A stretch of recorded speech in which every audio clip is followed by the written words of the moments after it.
So here's a question to help you drift off tonight. What if I told you that your history teacher lied to you?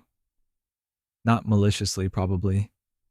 They just simplified things, skipped the uncomfortable parts, the parts where founding fathers had teeth pulled from enslaved people, the parts where the government dropped bombs on its own citizens, the parts where America repeatedly did things we'd call war crimes if literally any other country did them. Your textbooks were the highlight reel. This is the director's cut with all the scenes they didn't want you to see. Over the next couple of hours, we're going to walk through 99 facts about American history that are completely true, totally verified, and almost never mentioned in polite company. Some will make you angry, some will make you uncomfortable, and hopefully, all of them will make you sleepy while also making you think. If you enjoy falling asleep to history's darkest corners, go ahead and subscribe. Hit that like button if you appreciate learning things that make dinner conversations awkward.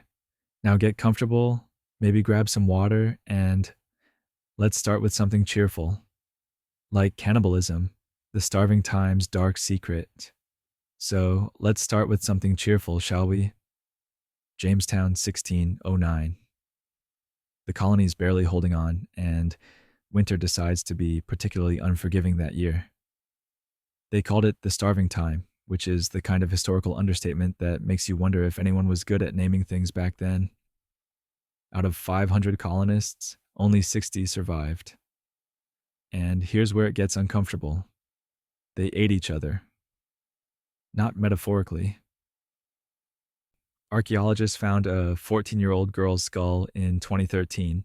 They called her Jane, and the marks on her bones tell a story your history teacher definitely skipped.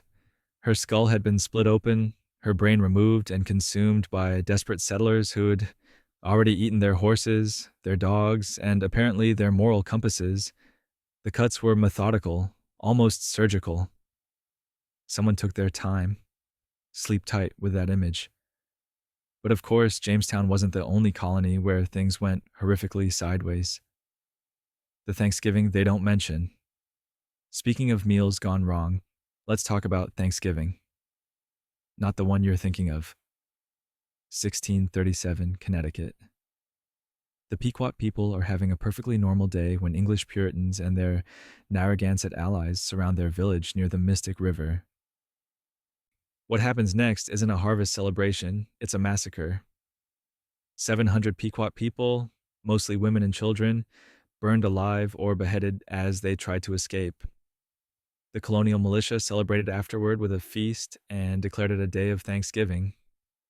Governor John Winthrop called it a sweet sacrifice. William Bradford wrote that it was a fearful sight to see them frying in the fire. This wasn't a footnote. This was official colonial policy, celebrated and sanctified. They gave thanks for genocide, basically. And the most unsettling part? This became part of New England's collective Thanksgiving tradition for decades. But that's not the only myth we've been sold about early colonial America. Pocahontas was 11. Remember Disney's Pocahontas? Yeah, throw that entire movie in the historical garbage fire. When Pocahontas, whose real name was Amadute, met John Smith in 1607, she was around 11 years old. 11. Smith was 27. There was no romance, no wind-blown duet on a cliff. Smith's own accounts never even suggested a love story. That was invented centuries later by romantic historians who apparently needed a better narrative than kidnapped child. In 1613, when she was about 17, English colonists abducted her, held her hostage for a year, forced her conversion to Christianity, gave her the new name Rebecca, and married her off to tobacco farmer John Rolfe. She died at 21 in England, possibly from pneumonia, possibly from poison, definitely far from home. Her son would go on to have descendants, but she never got to see any of it. The real story isn't romantic. It's trafficking dressed up as diplomacy. And speaking of founding fathers with questionable opinions, Franklin's Turkey Vendetta. Benjamin Franklin had a lot of opinions about a lot of things, which is what happens when you're brilliant and slightly bored. In 1784, he wrote to his daughter Sarah expressing his deep disappointment that the bald eagle had been chosen as America's national symbol. His complaint? The eagle was a bird of bad moral character who does not get his living honestly. Apparently, Ben had watched too many eagles stealing fish from hardworking ospreys and decided this was unacceptable behavior for a national mascot. His alternative? The turkey. Yes, really. He called it a respectable bird and a true original native of America. He praised its courage, claiming a turkey would attack a British grenadier who invaded his farmyard with only a red coat. The mental image of Benjamin Franklin passionately defending turkey honor in a formal letter is somehow both absurd and deeply on brand. His campaign failed, obviously, but somewhere in the multiverse, there's an America with turkeys on all the government seals. Though Franklin wasn't the only revolutionary figure whose contributions got weirdly overlooked. The midnight ride you never heard about, April 26th, 1777.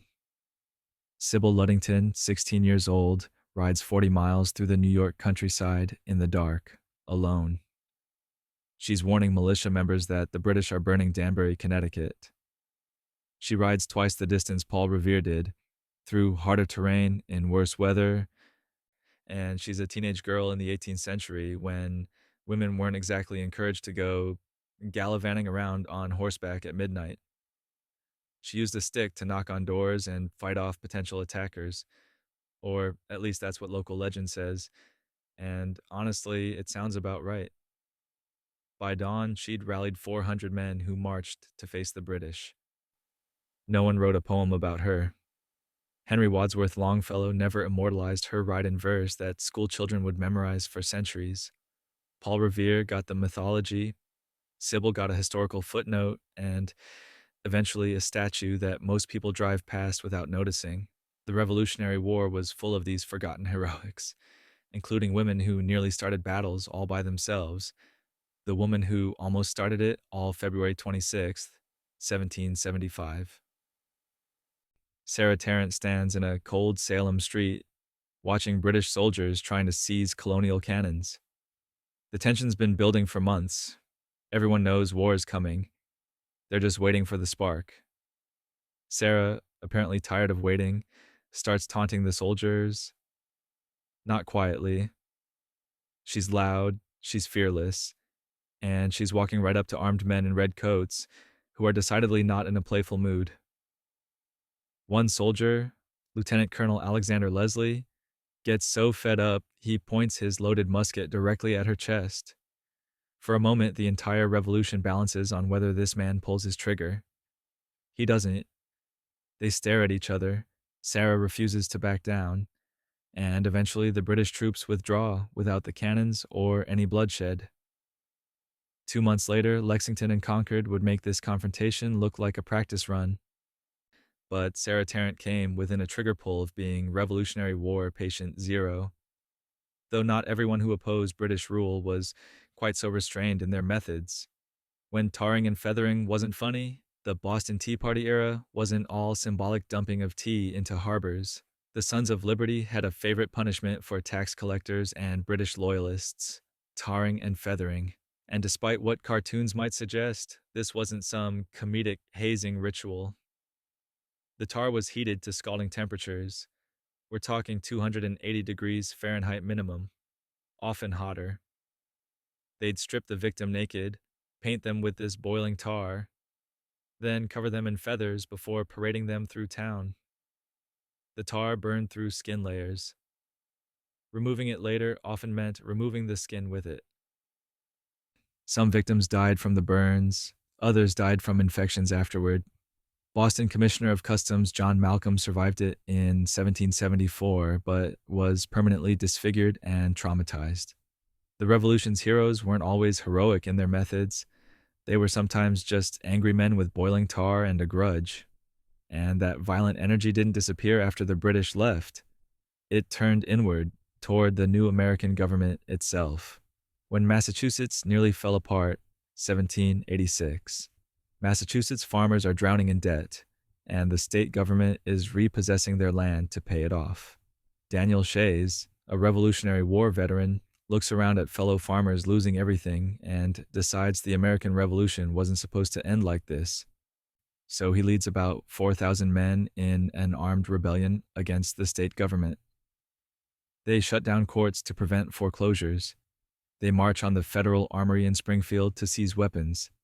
The state militia eventually crushes the rebellion in February 1787, but the damage to America's credibility is done. European powers are watching this chaos, thinking the whole American experiment might collapse before it really begins. The rebellion exposed how weak the Articles of Confederation really were. No standing army, no power to tax, no way to handle domestic threats. It scared the Founding Fathers so badly they held the Constitutional Convention later that year. Shays's rebellion didn't destroy the government. It forced the creation of a stronger one. Though not every rebellion against authority ended with constitutional reform. The state that wasn't 1784. Western North Carolina settlers are tired of being ignored by their state government, so they do what any reasonable Americans would do. They secede and create their own state. They call it Franklin after Benjamin, hoping he'll help them get congressional recognition. He doesn't. For 5 years, the state of Franklin operates with its own constitution, its own legislature, its own currency. They even paid some taxes in animal skins because why not make things weird? North Carolina, understandably, is not amused. They send militia to arrest Franklin's leaders. The whole thing devolves into competing tax collectors showing up at the same farms demanding payment to different governments, which must have been awkward. By 1789, the entire experiment collapses. Franklin's governor, John Sevier, gets arrested for treason but is later pardoned and eventually becomes Tennessee's first governor, because American politics has always been strange. The dream of an independent Franklin died, but the idea that Americans would just casually try to create their own states whenever annoyed, that was just getting started. Texas's forgotten failed state. 1869. The Civil War is over, but Texas is still full of people with strong opinions about government authority. In Van Zandt County, a group of locals decides they're done with both Texas and the United States, so they declare the Free State of Van Zandt. It's like the state of Franklin, but with more post-war chaos and definitely more alcohol involved, based on how this plays out. They appoint their own officials, refuse to pay taxes, and generally act like they've created a legitimate breakaway republic. The problem? Both Texas and the U.S. Army still exist and remain unconvinced. Texas sends a posse, which arrives drunk, 1769. Texas was apparently peak frontier chaos, and there's a brief armed confrontation that somehow doesn't result in mass casualties. The U.S. Army shows up shortly after, and that's essentially the end of the Free State of Van Zandt. The whole thing lasted weeks, maybe months, depending on who's counting. It's the kind of historical footnote that makes you wonder how many other countries have existed briefly in random Texas counties, though Texas wasn't the only place where Germans tried to create their own territory. The German state that almost was 1840s. 7,000 German immigrants arrive in Texas with an ambitious plan: create New Germany, a German-speaking state within Texas, possibly independent from it entirely. The Adelsverein, a society of German nobles, sold them on this dream. Cheap land, opportunity, self-governance, all the sausage you could make. What they got was land far from water sources, brutal Texas heat, and Comanche raids that the Adelsverein somehow forgot to mention in the brochures. The organization managing the whole thing made spectacularly bad financial decisions, spending money on elaborate parties in Houston while settlers were dying of disease in tent camps. The dream of an autonomous New Germany died slowly and miserably. Some settlements like Fredericksburg survived and still have German heritage today. But the grand vision of a German state dissolved into bankruptcy and broken promises by the early 1850s. The settlers stayed, adapted, learned English, and became Texans. Their descendants probably still make better beer than their neighbors. Though Texas wasn't the only Western territory with European colonization attempts that history forgot about. Drake's California colony nobody noticed, 1579. Sir Francis Drake sails up the California coast, lands somewhere near modern San Francisco, plants a brass plate claiming the territory for Queen Elizabeth I, and calls it New Albion. Then he leaves. Britain proceeds to completely ignore this claim for centuries, while Spain colonizes the entire area anyway. It becomes one of history's most forgotten land claims until 1936, when someone finds a brass plate near San Francisco Bay with Drake's inscription on it. Historians get excited, proof of the lost colony. Museums display it prominently. Everyone celebrates this archaeological discovery for 40 years, until metallurgical testing in 1977 reveals it's a fake, probably planted as a prank. The real plate, if it ever existed, is presumably still buried somewhere in California, or got melted down centuries ago for spare brass. So Drake technically claimed California for Britain. Britain ignored him completely, and the only evidence we had turned out to be a hoax. This feels very on-brand for early colonial exploration. Though speaking of things Britain gave America that we awkwardly kept, your national anthem is a drinking song. The Star-Spangled Banner, America's national anthem. That soaring patriotic melody you strain to hit the high notes on at baseball games, it's a British drinking song. Specifically, To Anacreon in Heaven, written in the 1760s for a London gentlemen's club.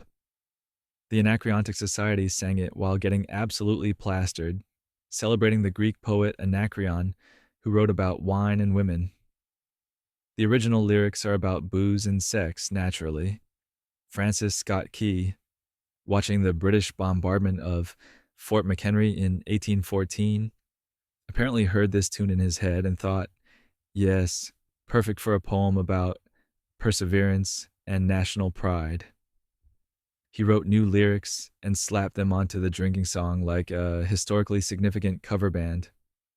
Congress didn't make it the official national anthem until 1931, probably after someone finally asked, wait, where did this melody even come from?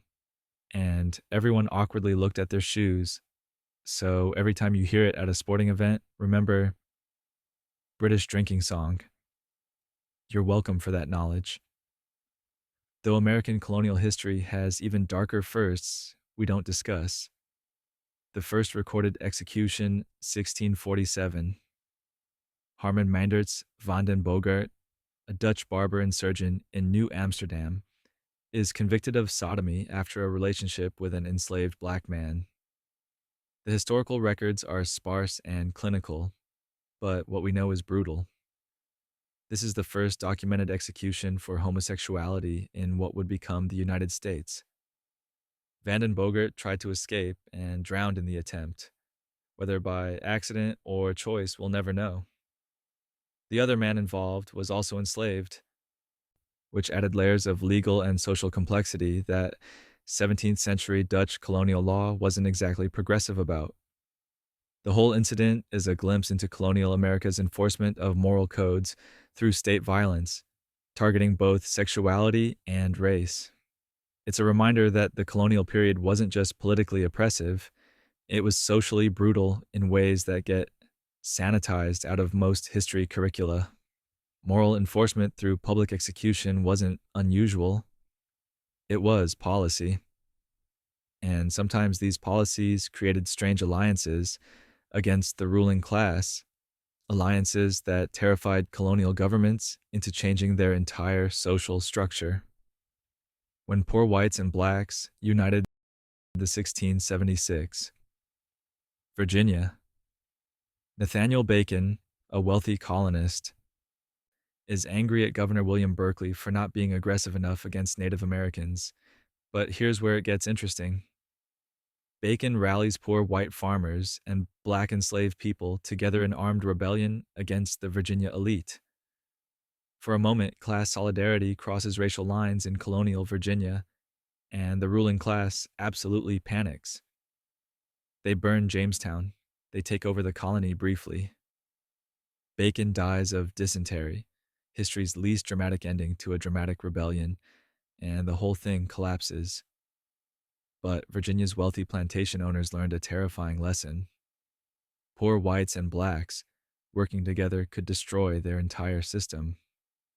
So, they enacted slave codes specifically designed to divide poor whites from enslaved blacks, giving poor whites slightly better legal status and property rights. They created racial hierarchy as a deliberate strategy to prevent class-based rebellion. It worked horrifyingly well. Bacon's rebellion didn't free anyone. It led directly to the legal codification of racial slavery. The consequences echoed for centuries. Though not every early American conflict was about internal divisions. The war America lost, then pretended it won, the War of 1812. Americans learn in school that we won this war. We didn't. Let's be clear. America's stated goal was conquering Canada while Britain was busy fighting Napoleon. We invaded Canada multiple times. We lost. Every time. The British burned Washington, D.C., including the White House. Dolly Madison had to evacuate with George Washington's portrait, while the building literally burned behind her. The British Army withdrew mostly because Napoleon was the bigger threat, not because America was winning. Then both sides signed the Treaty of Ghent on Christmas Eve, 1814, which essentially said, let's just forget this happened and go back to how things were before. But America desperately needed a win for national morale, so we spun it as a victory.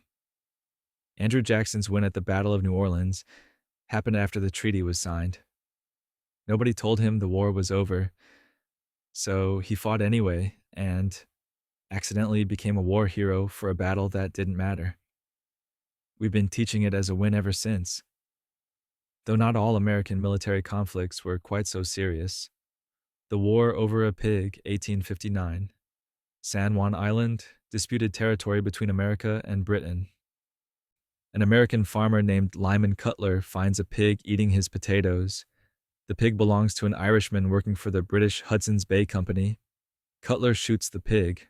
This nearly causes a war between two global powers. Britain demands compensation. America refuses. Both sides send military forces to the island. 66 American soldiers face 5 British warships. Tensions escalate for weeks. Newspapers call it the Pig War or Pig Episode, which at least shows someone had perspective. Eventually, calmer heads prevail. Both sides agree to joint military occupation of the island until arbitration can settle the border dispute. They maintain this arrangement for 12 years with soldiers from both nations stationed there, reportedly getting along fine and probably drinking together. Kaiser Wilhelm I of Germany arbitrates the dispute in 1872 and awards the island to the United States. Final casualty count, 1 pig. It's possibly the most restrained international incident in American history. Though America's territorial expansion wasn't always so bloodless or, frankly, legal. The illegal overthrow of Hawaii, 1893.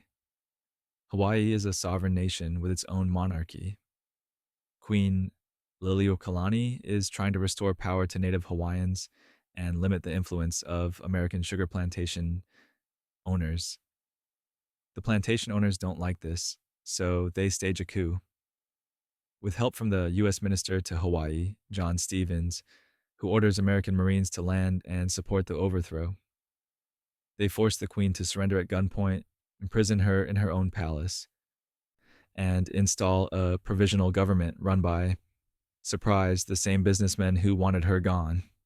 President Grover Cleveland investigates later and concludes the overthrow was illegal, calls it an act of war against a peaceful nation, and tries to restore the monarchy.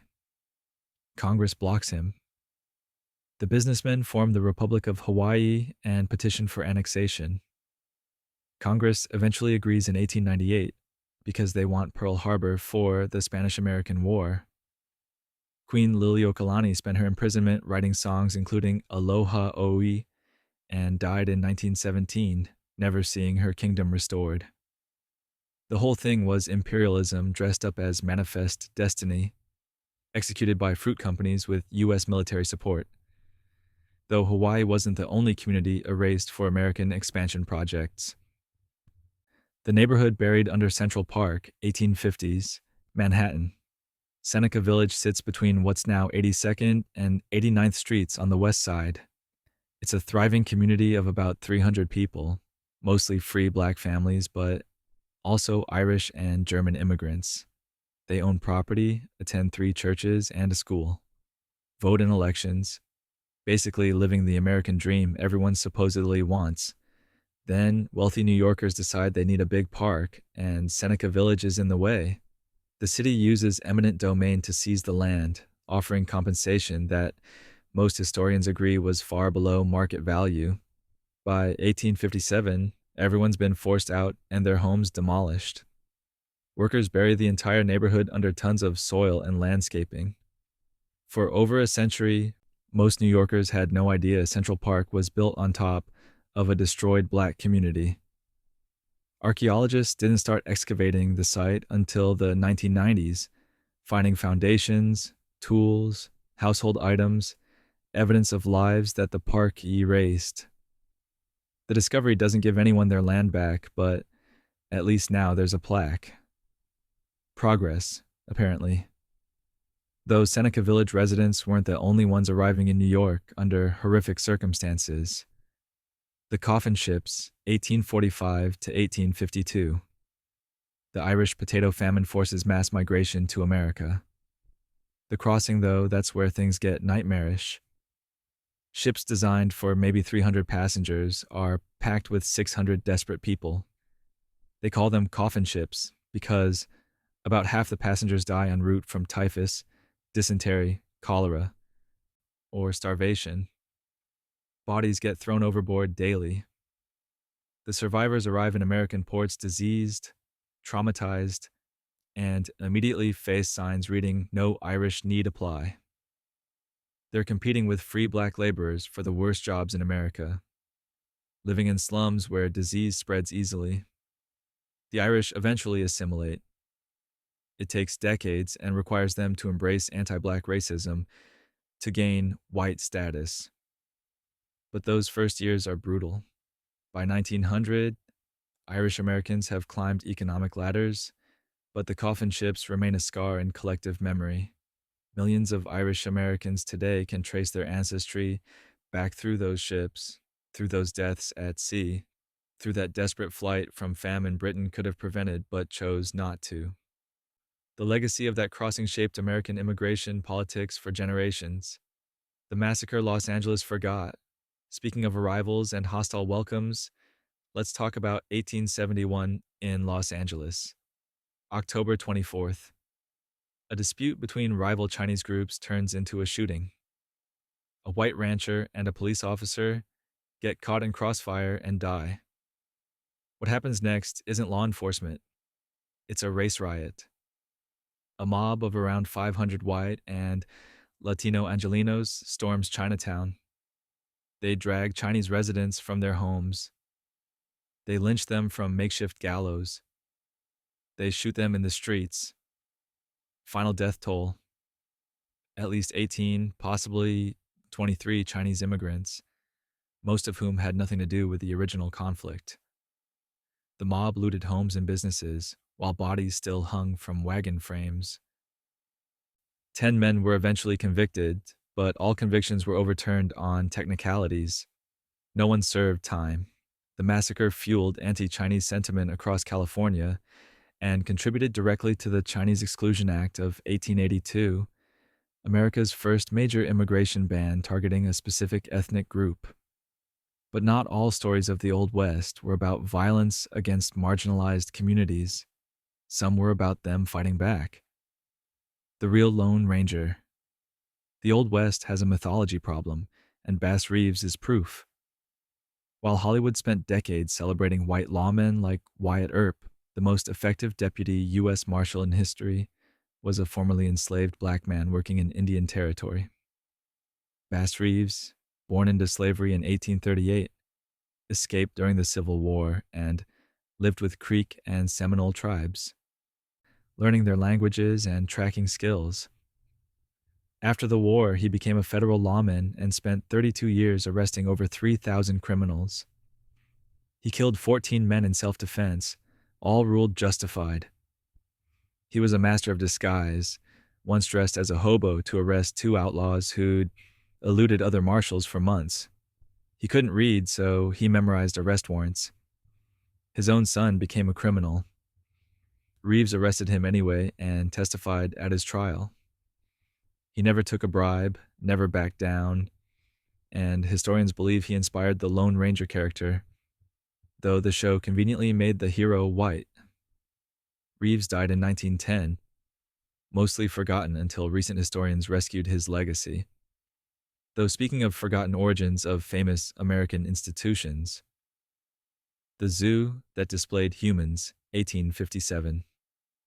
Brooklyn. Before the zoo had lions or elephants, it displayed humans. The Institute for Colored Youth, which later became part of the Brooklyn Zoological Society, was essentially a human exhibition space where exotic peoples were imprisoned and gawked at by paying white customers. This wasn't unique to Brooklyn. Human zoos were popular across America and Europe throughout the 19th century, but Brooklyn's has a particularly uncomfortable legacy since it evolved directly into a respected modern zoo. Indigenous peoples, Africans, Filipinos, and others were displayed in artificial native environments, performing daily activities for crowds who treated them like animals. The practice continued into the early 20th century. The 1896 Buffalo Exposition displayed Filipinos in a Filipino village. The 1904 St. Louis World's Fair exhibited Apache leader Geronimo selling autographs and photos. By the 1930s, most human zoos had closed due to changing social attitudes, but the psychological damage and dehumanization they caused lasted generations. These weren't historical anomalies. They were mainstream entertainment. Though if we're discussing people who shouldn't be celebrated, we should probably talk about Columbus. Columbus and the quota system. Christopher Columbus didn't discover America. There were already people here, but he did discover new and efficient ways to commit atrocities. 1492. He lands in the Bahamas, meets the Taino people who greet him peacefully, and immediately starts planning their enslavement. His journals describe them as perfect servants. Within 2 years, he's implemented a tribute system. Every Taino person over 14 must deliver a quota of gold dust every 3 months. If they deliver, they get a copper token to wear around their necks. If they don't deliver, because, spoiler, there wasn't much gold there, Columbus's men cut off their hands and let them bleed to death. This isn't legend or exaggeration. These are documented historical facts from multiple Spanish sources, including Bartolomé de las Casas, a priest who witnessed and recorded the horrors. The Taino population collapsed from disease and violence. Within 50 years, they were nearly extinct. Columbus died in 1506, still believing he'd reached Asia, which means he committed genocide in the wrong hemisphere. But Columbus wasn't the only celebrated founding father with a deeply uncomfortable relationship with slavery. The teeth in Washington's mouth. George Washington's dentures are museum pieces now, and they're nightmare fuel. Historians spent years perpetuating the myth they were wooden. They weren't. They were crafted from hippopotamus ivory, gold, lead, and human teeth. Those human teeth? Extracted from enslaved people. Washington's financial records from 1784 show a payment to Negroes for 9 teeth in the amount of 6 pounds, 2 shillings. That's about $122 today, per tooth. His dentist, John Greenwood, created these elaborate dental devices that required constant maintenance and caused Washington constant pain. Contemporary accounts mention his mouth smelling awful and his face becoming increasingly distorted as he aged. The dentures made eating painful, so he preferred soft foods. They made speaking clearly difficult, which partially explains his reputation for being quiet in public. Washington wore these appliances made partly from the teeth of people he owned, while leading a revolution premised on liberty. The cognitive dissonance is staggering. Though Washington wasn't the only American icon whose legacy deserves scrutiny alongside celebration. Edison's electrocuted elephant. Thomas Edison has a reputation as a brilliant inventor. The reality is messier. Yes, he improved existing technologies and held over 1,000 patents, but he also systematically stole credit from employees like Nikola Tesla and used brutal tactics against competitors. The late 1880s, Edison promoted DC power while rival George Westinghouse pushed AC power. Edison, losing the commercial battle, launched a propaganda campaign to make AC seem dangerous. He paid for public demonstrations where dogs and cats were electrocuted using AC current. In 1903, he arranged the electrocution of Topsy, a circus elephant using AC power, and filmed it. The elephant had killed 3 handlers, one who fed her a lit cigarette, so she was condemned anyway. But Edison made it a grotesque publicity stunt. The film Electrocuting an Elephant still exists. You can watch it. It's exactly as disturbing as it sounds. Edison didn't succeed in discrediting AC power. Westinghouse won that battle. But he did establish a precedent for corporate sociopathy masquerading as innovation. Though Edison wasn't the only American inventor whose first is disputed by historical evidence. The flight before the Wright brothers, December 17th, 1903. The Wright brothers achieved powered flight at Kitty Hawk. History settled, right? Except possibly not. August 14th, 1901. Bridgeport, Connecticut. Gustav Whitehead, a German immigrant, allegedly flew a motorized aircraft called the Number 21 for half a mile at 50 feet altitude. Multiple newspaper accounts reported it. Witnesses signed affidavits. A photo exists, though its authenticity is debated. The Smithsonian has spent over a century insisting the Wrights were definitively first, partly because they signed a contract with Orville Wright in 1948, requiring them to claim this in exchange for displaying the Wright Flyer. The controversy still rages among aviation historians.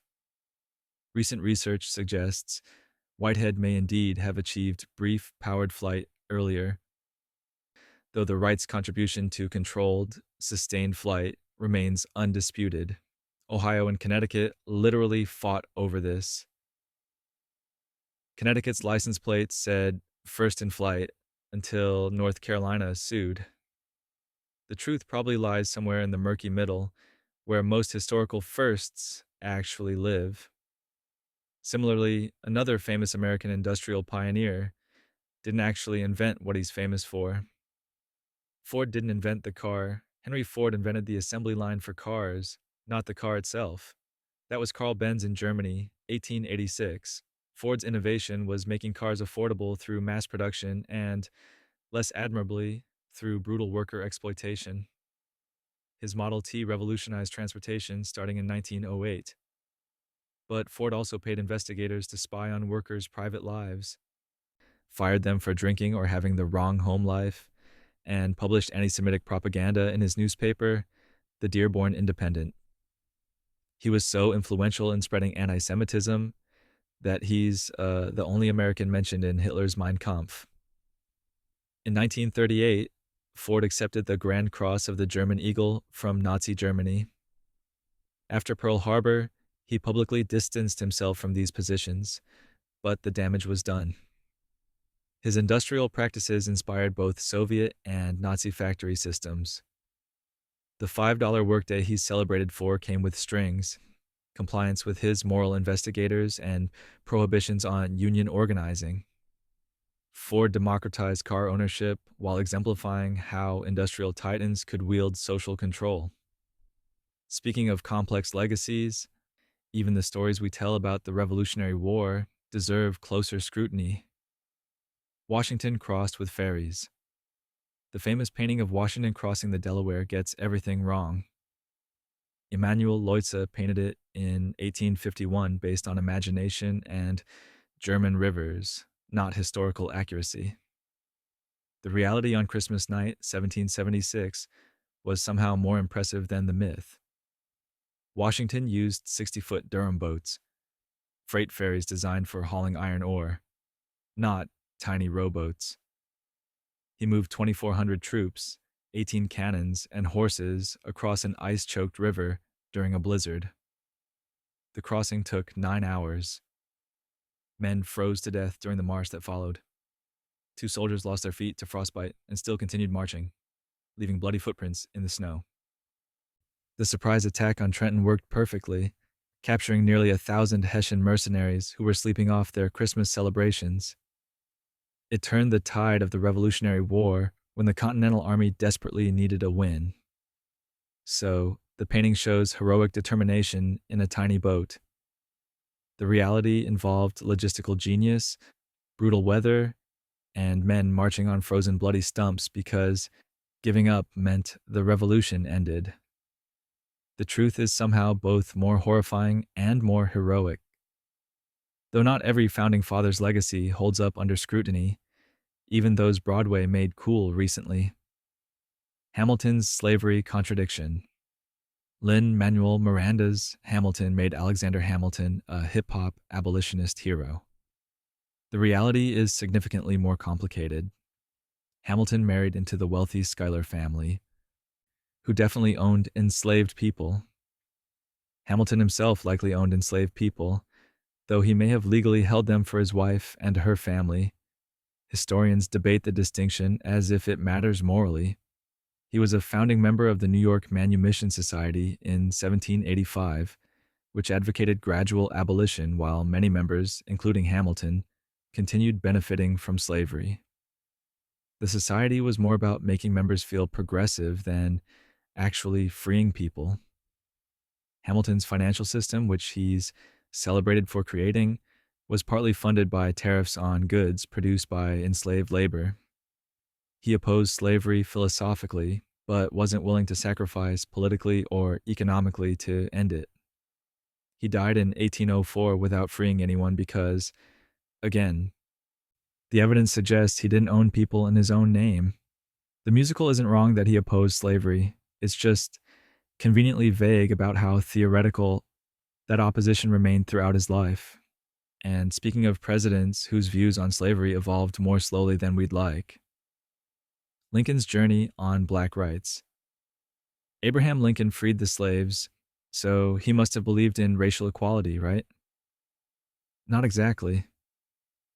During his 1858 debates with Stephen Douglas, Lincoln explicitly stated he opposed black people voting, serving on juries, or holding office. He said, "I am not, nor ever have been, in favor of bringing about in any way the social and political equality of the white and black races." He said this to win votes in Illinois. He also proposed colonizing freed black people to Liberia or Central America because he didn't believe the races could coexist.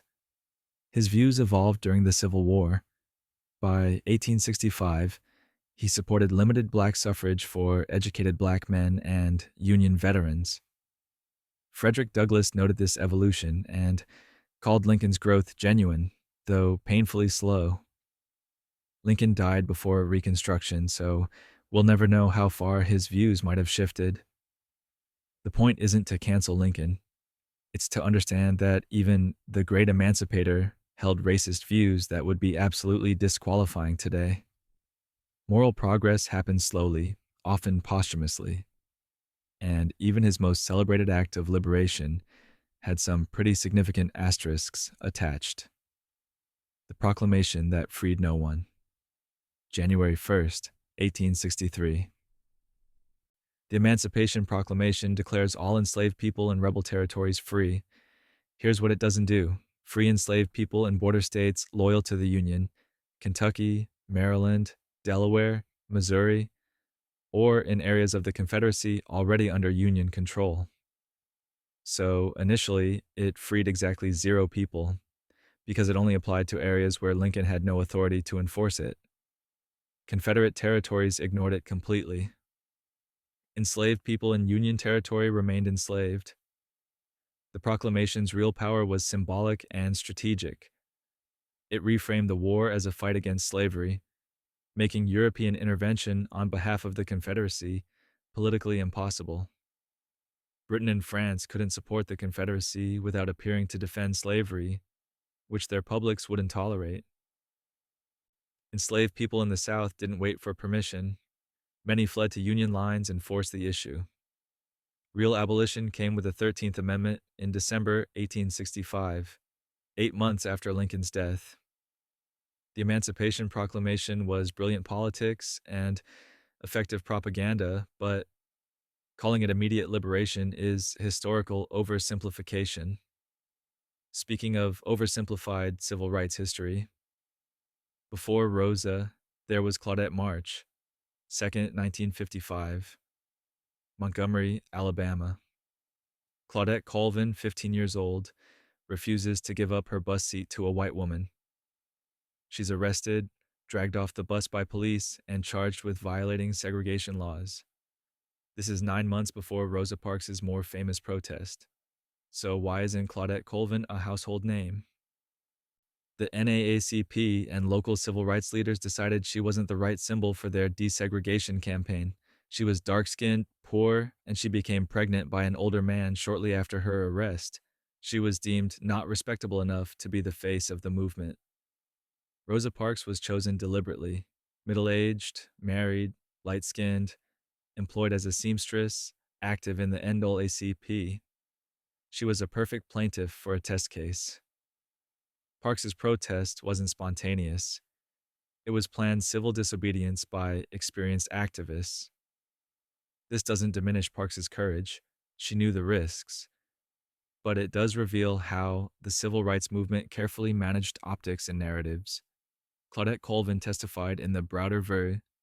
Gale case that actually ended bus segregation, but remained largely unknown until historians rediscovered her story decades later. Sometimes history picks its heroes based on marketability. Speaking of the Civil War, even its first shots came from an interesting character. The man who started and ended with the war, April 12th, 1861. Edmund Ruffin, a 67-year-old Virginia fire eater, that's a term for radical pro-slavery advocates, fires one of the first shots at Fort Sumter, starting the Civil War. He's a successful agricultural scientist who pioneered crop rotation techniques, but he's more passionate about slavery and secession. He attends the hanging of John Brown in 1859, keeping a piece of Brown's gallows as a souvenir. He writes constantly about the superiority of Southern civilization and the necessity of slavery. He joins the Palmetto Guards despite his age specifically to fire at Fort Sumter. For 4 years, he celebrates Confederate victories and despairs at defeats. April 9th, 1865. Lee surrenders at Appomattox. Ruffin can't accept it. June 18, 1865. Ruffin writes a final diary entry cursing the United States government, wraps himself in a Confederate flag, places his gun in his mouth, and pulls the trigger with a forked stick. He started the war and exited when it ended, maintaining ideological consistency to the literal end. His agricultural innovations improved Southern farming. His political fanaticism helped destroy the South. Both legacies remain. though not everyone in the Confederacy was quite so committed to the cause. Lee's complicated family tree. Robert E. Lee married Mary Anna Custis in 1831. She was the great-granddaughter of Martha Washington and the step-great-granddaughter of George Washington through Martha's first marriage. The Lees lived at Arlington House, which Mary inherited overlooking Washington, D.C. When Lee resigned his U.S. Army commission to lead Confederate forces in 1861, he abandoned this property. The Union seized it for back taxes Mary couldn't pay while displaced. The government turned it into Arlington National Cemetery specifically to spite Lee, burying Union soldiers in his wife's gardens so he could never return. After the war, the Supreme Court ruled the seizure illegal. But by then, thousands of graves made reclamation impossible. Lee's sons sued and won compensation. So the man who led the rebellion against the United States was descended from the nation's founding family and is now permanently associated with the military cemetery, honoring those who fought against him. Lee died in 1870, possibly from the stroke he suffered months earlier, possibly from heart disease. His family connections didn't save him from historical irony. Speaking of Civil War generals with interesting personal habits, Grant's cigar obsession. Ulysses S. Grant smoked cigars like they were oxygen. After his victory at Chattanooga in 1863, grateful citizens sent him over 10,000 cigars. He'd been a casual pipe smoker before that, but switched to cigars and proceeded to smoke roughly 20 per day for the rest of his life. Lincoln gave him a cigar the night Lee surrendered at Appomattox. Photographs show Grant constantly with a cigar, in camp, on horseback, in the White House. When he became president in 1869, he continued this habit through both terms. By the 1880s, after leaving office and suffering financial ruin from a fraudulent investment scheme, he developed throat cancer. Doctors diagnosed it in 1884. It was inoperable. Grant spent his final year racing to finish his memoirs to provide financially for his wife, Julia. Mark Twain published them. Grant finished the manuscript days before dying in July 1885. The memoirs became a bestseller, earning Julia about $450,000, roughly $12 million today, and establishing Grant as a talented writer. So the cigars that helped him endure the war eventually killed him, but gave him a final battle to win through writing. Though Grant wasn't the only figure connected to Lincoln with a strange historical pattern. The Lincoln's strange legacy. Abraham Lincoln kept the White House weird. His son Tad, during the Civil War, had a pet pony that he occasionally rode through the White House. The staff just accepted this. Tad also used the mansion's bell system to terrorize officials by ringing random bells to summon them for no reason. He was 8. Lincoln let him. But here's where the Lincoln family legacy gets really unsettling. Robert Todd Lincoln, Abraham's oldest son, was present at or near 3 presidential assassinations.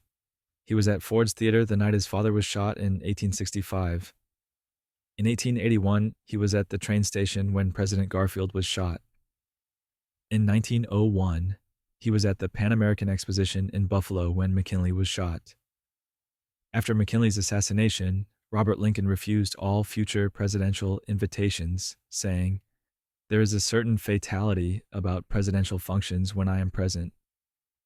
He died in 1926 of natural causes, having outlived his father by 61 years and witnessed an absurd amount of political violence. The Lincoln family had historically terrible luck with public events. Though speaking of vice presidents at presidential events behaving badly, Johnson's drunk inauguration, March 4th, 1865. Andrew Johnson's about to be inaugurated as vice president. He's feeling unwell. Some historians suggest typhoid fever. Others say he was just anxious, so he drinks several glasses of whiskey for courage. This is a mistake. He gets absolutely plastered, then delivers his inaugural speech to the Senate while visibly drunk. He rambles incoherently about his humble origins as a tailor, slurs his words, and has to be physically supported by colleagues. Outgoing Vice President Hannibal Hamlin tries to stop him. Senators are mortified. Lincoln allegedly tells the marshal, "Do not let Johnson speak outside." The Senate quickly swears in Johnson and ends the ceremony. Newspapers roast him mercilessly. Johnson claims illness, not drunkenness, but nobody believes him. 6 weeks later, Lincoln is assassinated and Johnson becomes president, beginning a disastrous term that culminates in his impeachment. He barely avoided removal by one Senate vote in 1868. Johnson's presidency was marked by obstructing Reconstruction and fighting with Congress constantly. The entire administration was arguably foreshadowed by him showing up drunk to his own inauguration. And speaking of Reconstruction being undermined, the amendment that required coercion. The 14th Amendment, ratified in 1868, granted citizenship to all people born in the United States, including formerly enslaved people, and promised equal protection under law. It's foundational to civil rights. Here's how it was actually ratified. Most Southern states initially rejected it. Congress responded by making ratification a condition for readmission to the Union under the Reconstruction Acts of 1867. Essentially, states had to approve the amendment or remain under military occupation without congressional representation. 10 former Confederate states were forced to ratify it between 1867 and 1868 to regain statehood. This technically legal coercion meant the amendment passed, but Southern states immediately began undermining it through black codes and Jim Crow laws. The Equal Protection Clause wouldn't be seriously enforced for nearly a century until the Civil Rights Movement and Brown v. Board of Education in 1954. The amendment's passage was a legal victory achieved through federal force. Its actual implementation required another 100 years of struggle. Some battles you win on paper decades before you win in reality. And sometimes victories on paper get violently reversed before the ink dries. The coup that succeeded November 10th, 1898. Wilmington, North Carolina. The city has an integrated government with black elected officials and white Republicans in power. White supremacists decide this is unacceptable. Led by Alfred Waddell, a Confederate veteran, they orchestrate the only successful coup d'etat in American history. Approximately 2,000 armed white men storm the city. They destroy the offices of the Daily Record, a black-owned newspaper. They shoot black residents in the streets. Official death toll. Estimates range from 14 to over 300. The exact number will never be known. They force the resignation of the city's legally elected officials at gunpoint and install Waddell as mayor. Federal troops don't intervene. President McKinley does nothing. The coup succeeds completely. Wilmington's black middle class flees. White supremacist control is established and maintained for decades. No one is prosecuted. The coup becomes a blueprint for violent suppression of black political power throughout the South during the Jim Crow era. It took over a century for North Carolina to officially acknowledge it as a massacre and coup. History didn't fix this. It just moved on and pretended it didn't happen. Black Wall Street burned from the sky. Wilmington wasn't an isolated incident. May 31st to June 1st, 1921. Tulsa, Oklahoma. The Greenwood District, known as Black Wall Street, is the wealthiest black community in America. Successful businesses, doctors, lawyers, theaters, all owned by black families. Then Dick Rowland, a black teenager, allegedly assaults a white elevator operator named Sarah Page. The accusation is likely false. They may have been dating. White mobs surround the courthouse demanding Rowland. Armed black veterans arrive to protect him. Someone fires a shot. The Tulsa Race Massacre begins. Over 2 days, white mobs, Some deputized by police invade Greenwood. They shoot residents, loot homes, and burn buildings. Here's the part that should terrify you. They drop firebombs from private planes. This is the first aerial bombing of an American city by Americans. 35 city blocks are destroyed. Official death toll is 36. Realistic estimates range from 100 to 300 dead. 10,000 black residents become homeless. Insurance companies refuse to pay claims. Mass graves are still being discovered. No one was prosecuted. The city tried to erase it from history for decades. But this wasn't even the only race massacre that year or that era. The summer that burned 1919. World War I just ended. Black soldiers return home after fighting for democracy abroad, expecting it might exist here too. Instead, they get Red Summer. Between April and November, at least 25 race riots erupt across America. Chicago, Washington, D.C., Elaine, Arkansas, Omaha, Charleston. White mobs attack black neighborhoods, businesses, and people. The violence is coordinated, often sparked by white fears of black economic competition and social equality. In Chicago alone, 38 people die and over 500 are injured during 13 days of riots in July. In Elaine, Arkansas, white mobs kill between 100 and 247 black sharecroppers who'd been organizing for better pay. Federal troops are called in multiple times. The military sometimes protects black communities. Other times they side with white mobs. By autumn, estimates suggest over 200 black Americans were killed nationwide, thousands injured, and countless homes and businesses destroyed. The red and red summer isn't patriotic, it's blood. W.E.B. Du Bois called it a reckoning. White America called it Tuesday and moved on, though individual acts of racial violence would continue to punctuate the decades that followed. The boy who became a symbol, August 1955. Emmett Till, 14 years old, visits relatives in Money, Mississippi.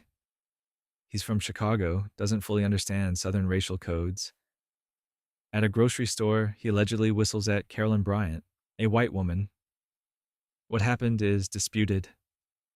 Maybe he whistled, maybe he just spoke to her, maybe nothing happened at all.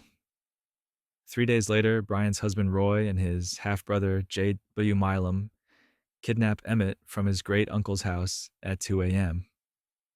They beat him brutally, shoot him in the head, tie a 70-pound cotton gin fan to his neck with barbed wire, and dump his body in the Tallahatchie River.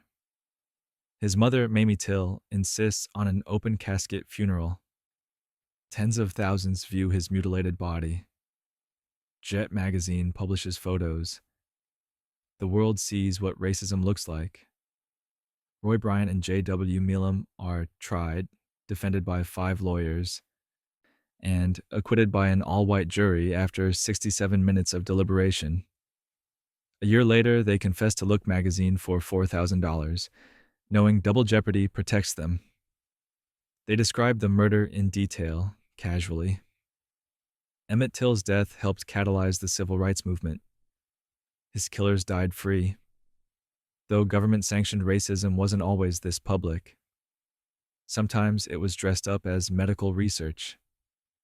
The study that lasted 4 decades, 1932, Tuskegee, Alabama. The U.S. Public Health Service begins a study. Tuskegee study of untreated syphilis in the Negro male. They recruit 600 black men, 399 with syphilis, 201 without, and tell them they're receiving free health care for bad blood. They're not. The men with syphilis receive no treatment. Not even when penicillin becomes the standard cure in the 1940s. Researchers want to study the disease's natural progression. For 40 years, doctors watch these men deteriorate, go blind, lose their minds, die slowly. The men's wives get infected. Their children are born with congenital syphilis. Even after whistleblowers exposed the study in 1972, initially nothing happens. Finally, a lawsuit ends it. By then, 28 men have died directly from syphilis, 100 more from complications, 40 wives were infected, and 19 children were born with the disease. The government settles for $10 million, roughly $900 per victim. President Clinton formally apologizes in 1997.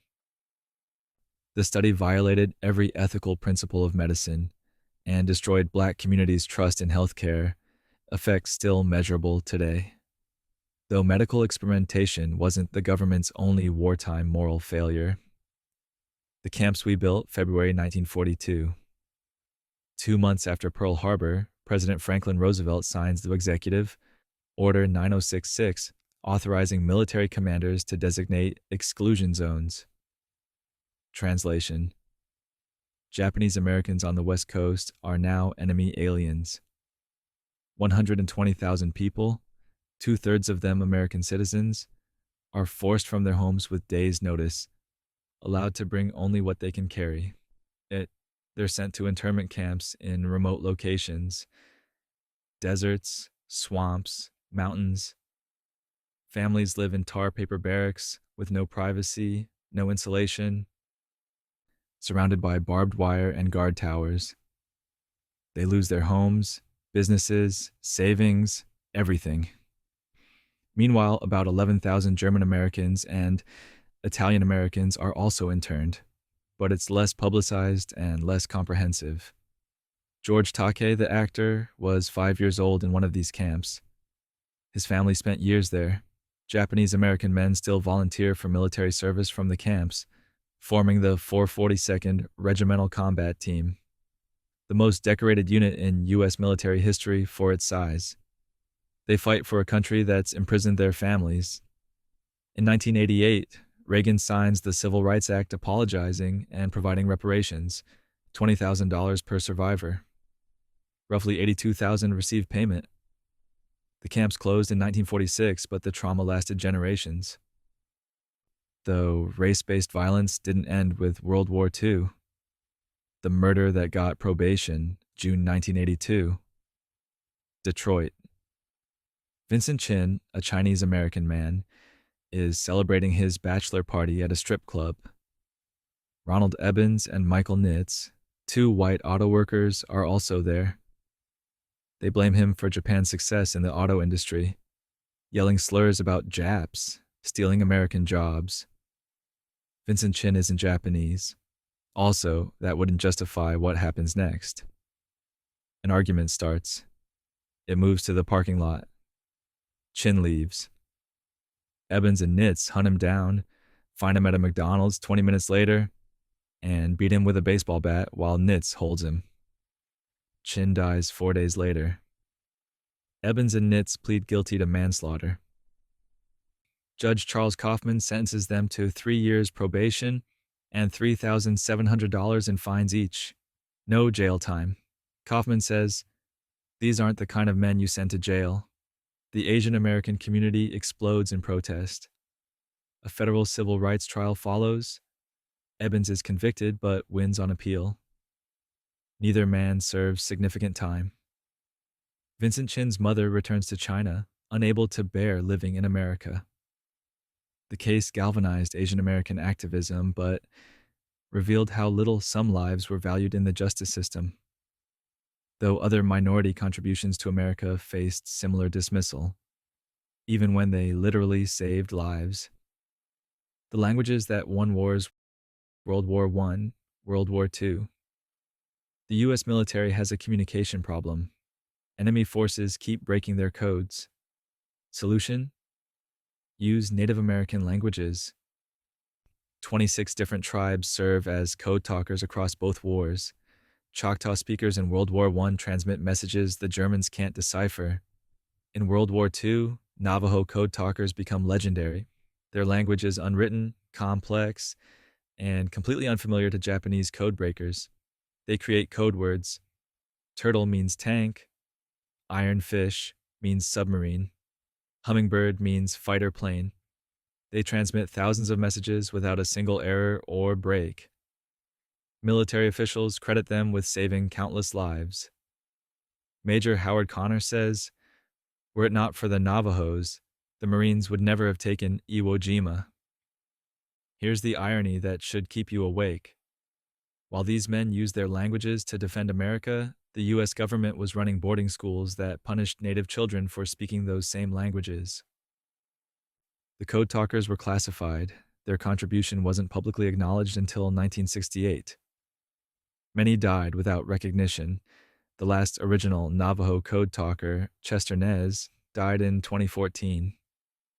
But they weren't the only black military heroes whose service contradicted their treatment at home. The Airmen Who Never Lost a Bomber, 1941.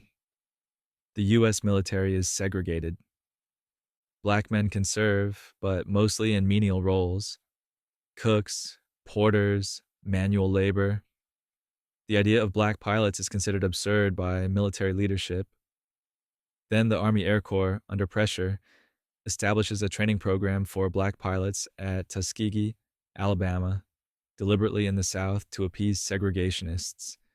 The Tuskegee Airmen face inferior training facilities, racist instructors, and expectations they'll fail. They don't. They become one of the most effective fighter groups in the war. Flying P-51 Mustangs with distinctive red tails, they escort bombers over Europe. Here's their record: 1,578 missions, not a single bomber lost to enemy fighters under their escort. 0. Bomber crews specifically request them. They shoot down over 100 enemy aircraft. 66 Tuskegee Airmen are killed in action. They return home to a segregated America where they can't vote in some states, can't eat in certain restaurants, face violence for wearing their uniforms. Their service proves black competence in combat. America rewards them with Jim Crow. President Obama awards them the Congressional Gold Medal in 2007, recognizing what should have been obvious in 1945. But military valor wasn't new for black Americans facing discrimination. Neither was biological warfare against indigenous populations. Blankets as weapons, 1773 to 1784. Smallpox ravages Native American populations throughout colonial history, but sometimes it's not accidental. Fort Pitt, Pennsylvania, 1763. During Pontiac's rebellion, Delaware and Shawnee warriors besieged the British fort. Captain Simeon Ekier gives Native American delegates blankets and a handkerchief from the fort's smallpox hospital as gifts. He documents this in his journal, explicitly hoping to spread the disease. His superior, General Jeffrey Amherst, writes to Colonel Henry Bouquet suggesting they send the smallpox among the disaffected tribes and approves using every stratagem to reduce them. Bouquet responds enthusiastically. This is documented biological warfare, perhaps the first in North America, and it works. Smallpox outbreaks devastate native populations. Some historians debate effectiveness. Smallpox was already spreading, but intent is undeniable. These weren't isolated incidents. Similar tactics were used throughout colonization. Native populations declined by roughly 90% after European contact, with disease being the primary killer. Whether deliberately spread or merely exploited, the result was genocide. European colonizers saw this devastation and claimed the land God had cleared for them. The biological conquest preceded and enabled territorial conquest. Though not all American liberation movements were about territory or ethnicity, some were about the right to exist at all. The Night the Cops Lost, June 28, 1969. 1 a.m., Stonewall Inn, a mafia-run gay bar in Greenwich Village. Police raid it, which happens regularly. Being gay is illegal. Wearing fewer than 3 gender-appropriate clothing items is arrestable. Usually, patrons comply, get arrested, pay fines, go home humiliated. Not tonight. Accounts vary on who exactly, possibly Marsha P. Johnson, a black trans woman and drag queen, possibly others, throws something at the cops. Maybe a shot glass, maybe a brick, maybe her high-heeled shoe. Suddenly, everyone's fighting back. Drag queens beat police with their purses. The crowd throws bottles, coins, trash. Police barricade themselves inside Stonewall. Rioters try to burn them out. The tactical patrol force arrives. The crowd does Rockette-style kick lines while singing, "We are the Stonewall Girls, we wear our hair in curls." It's violent and fabulous simultaneously. The riots continue for 6 days. A year later, the first Pride marches happen in New York, Los Angeles, and Chicago, commemorating the uprising. Stonewall didn't start the gay rights movement. Activists had been organizing for decades, but it was the moment respectability politics died and open resistance began. Marsha P. Johnson died in 1992 under suspicious circumstances. Her death ruled a suicide despite evidence suggesting otherwise. Though police violence against marginalized activists wasn't always so publicly confrontational, sometimes it was assassination disguised as self-defense. The raid that was murder, December 4th, 1969, 4:45 a.m. Chicago. 14 police officers raid an apartment where Black Panther leader Fred Hampton lives. They fire between 82 and 99 shots. The Panthers fire exactly one shot, later determined to be a reflexive response after Panthers inside were already hit. Fred Hampton, 21 years old, is shot twice in the head while sleeping in his bed, next to his pregnant fiancée. Another Panther, Mark Clark, is killed. 4 others are wounded. The police claim it was a shootout, that the Panthers fired first. Ballistics later proved this is a lie. The FBI had drugged Hampton through an informant, William O'Neill, his head of security, who gave him barbiturates in his drink that night. The apartment's floor plan came from O'Neill. This wasn't a raid, it was an assassination, part of COINTELPRO's campaign against the Panthers. Hampton was particularly dangerous to the FBI because he was effective. He'd brokered a non-aggression pact between Chicago's street gangs, created free breakfast programs feeding thousands of children, and was building a multiracial coalition. He called it the Rainbow Coalition. Jesse Jackson would later adopt the term. The families sued. In 1982, they won $1.85 million. No officers were ever charged. The FBI's own documents, released years later, proved the assassination was planned at the highest levels.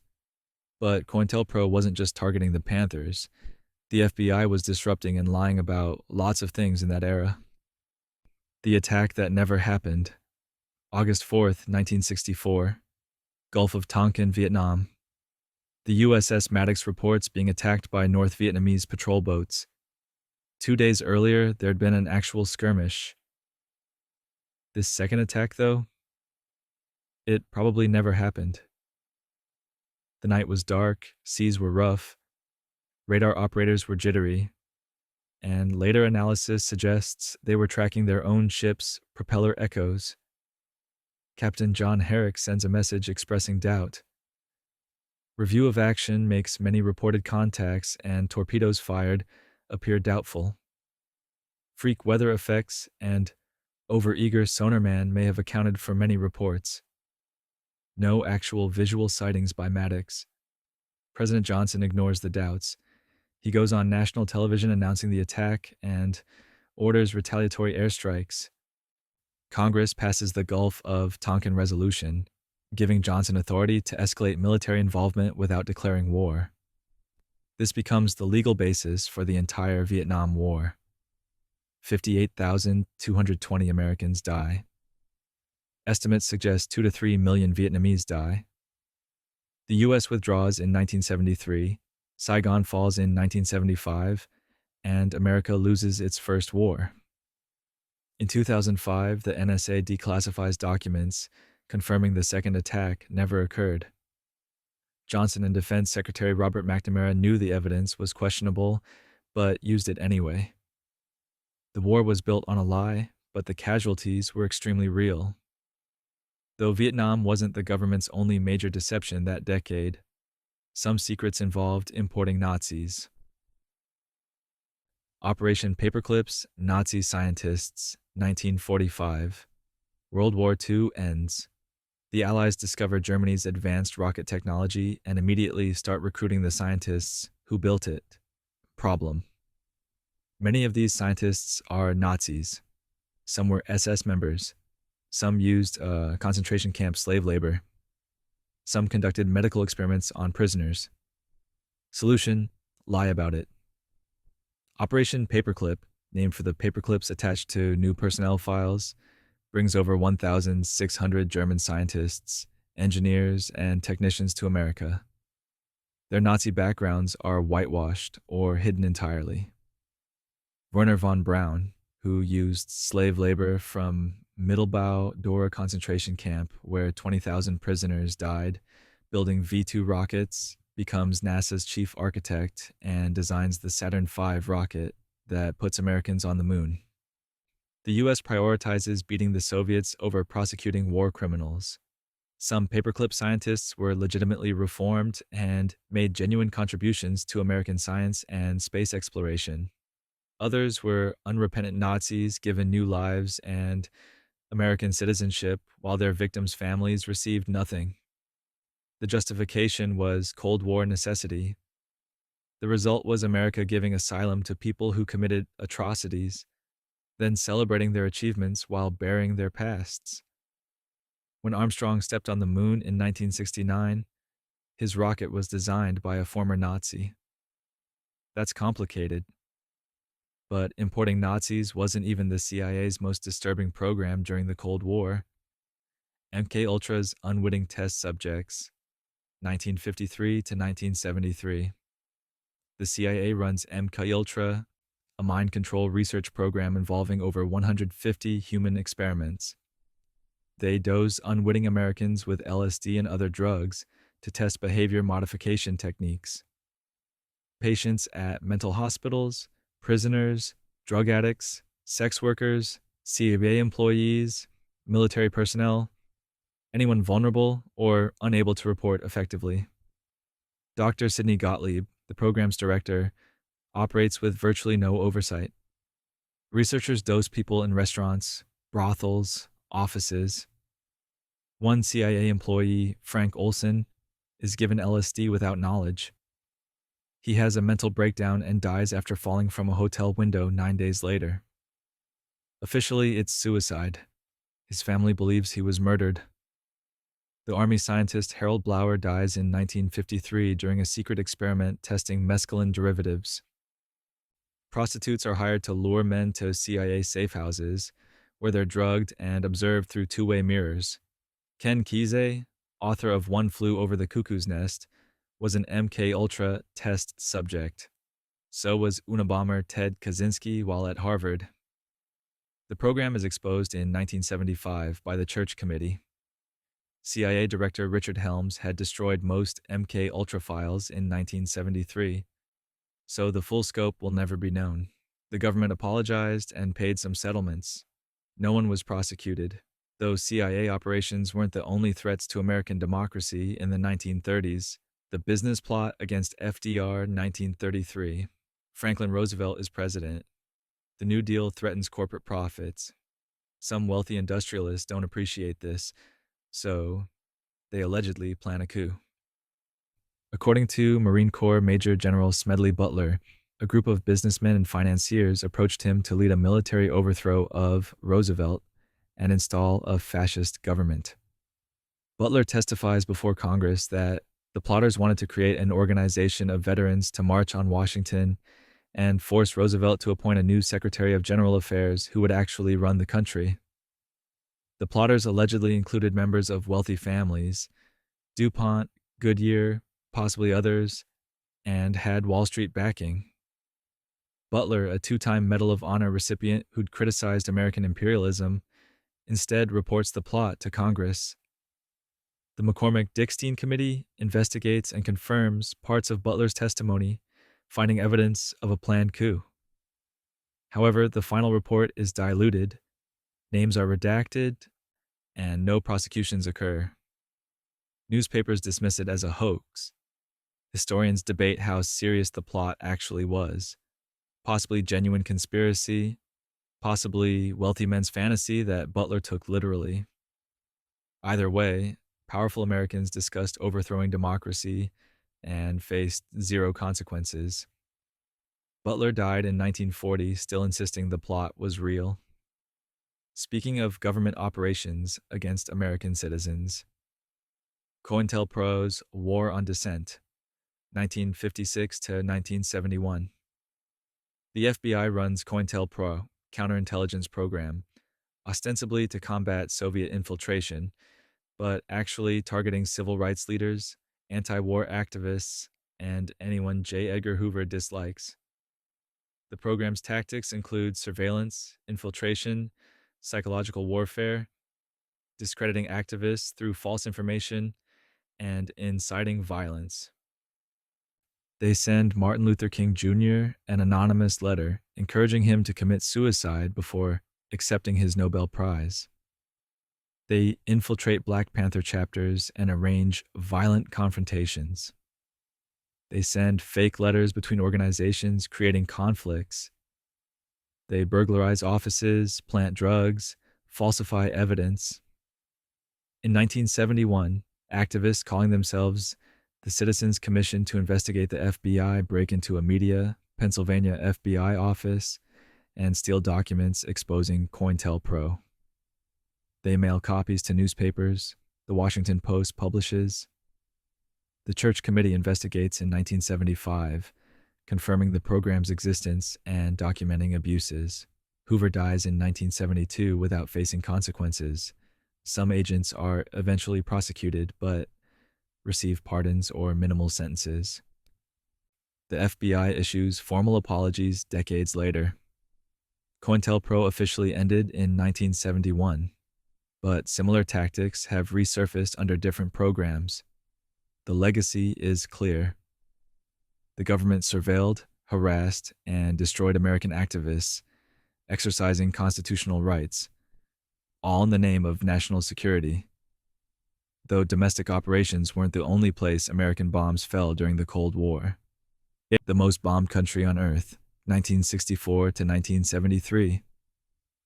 Laos, a neutral country not officially involved in the Vietnam War, becomes the most heavily bombed nation in history. The U.S. drops over 2 million tons of ordnance, more than 7 times the amount dropped during all of World War II.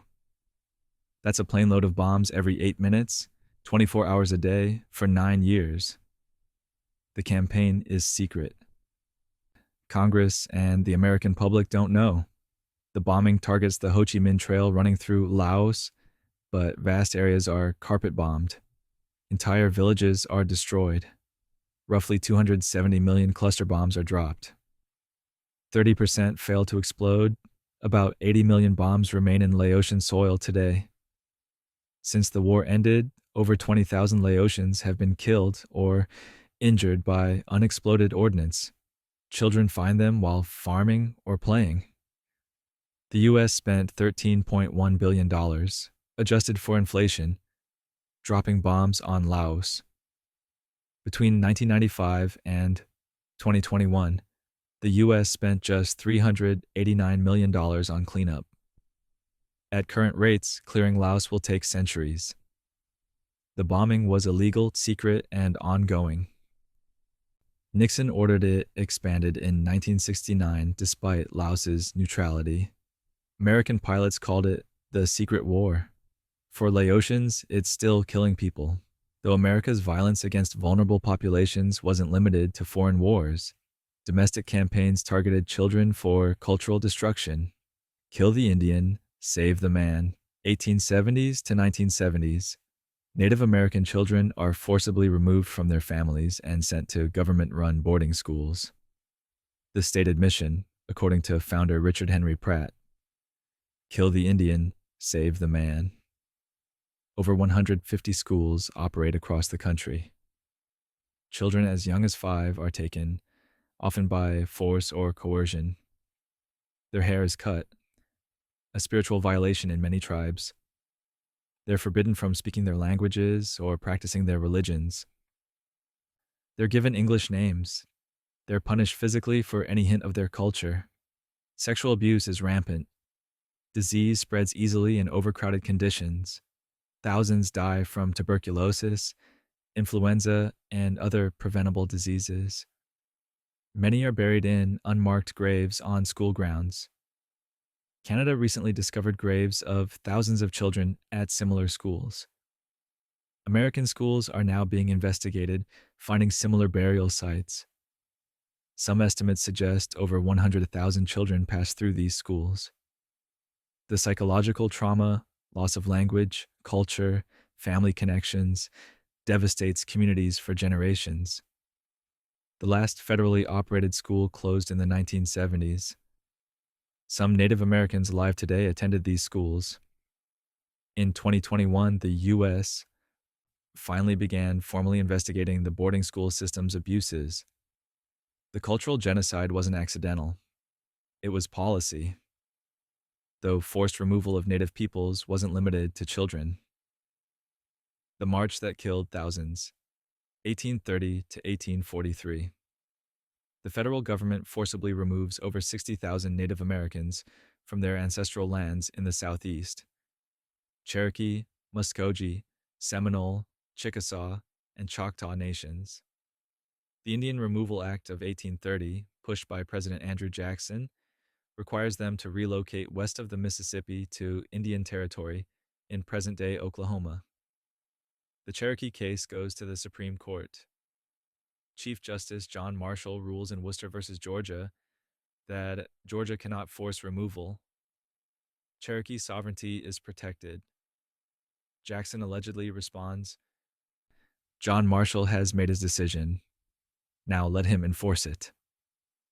The quote's authenticity is debated, but Jackson's defiance isn't. He ignores the ruling.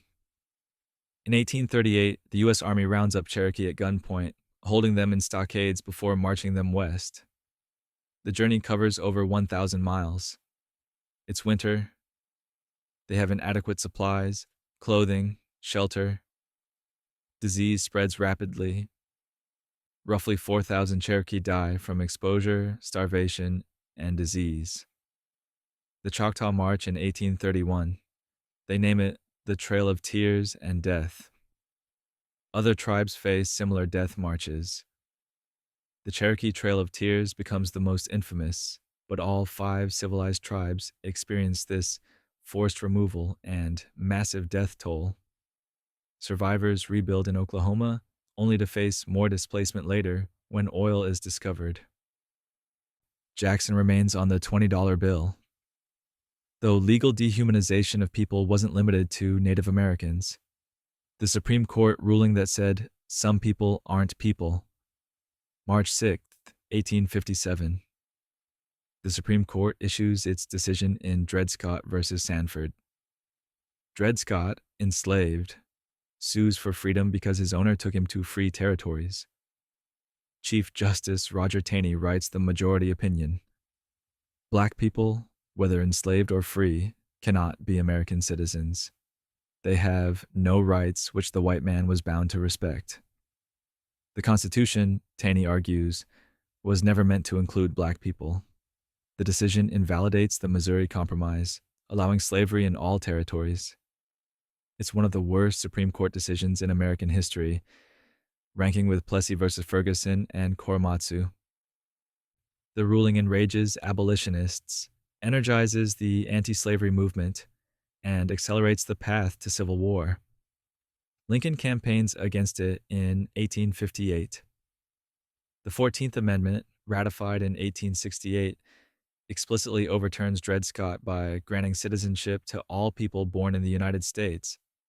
But the decision's logic, that some humans aren't fully human under law, echoes through American history.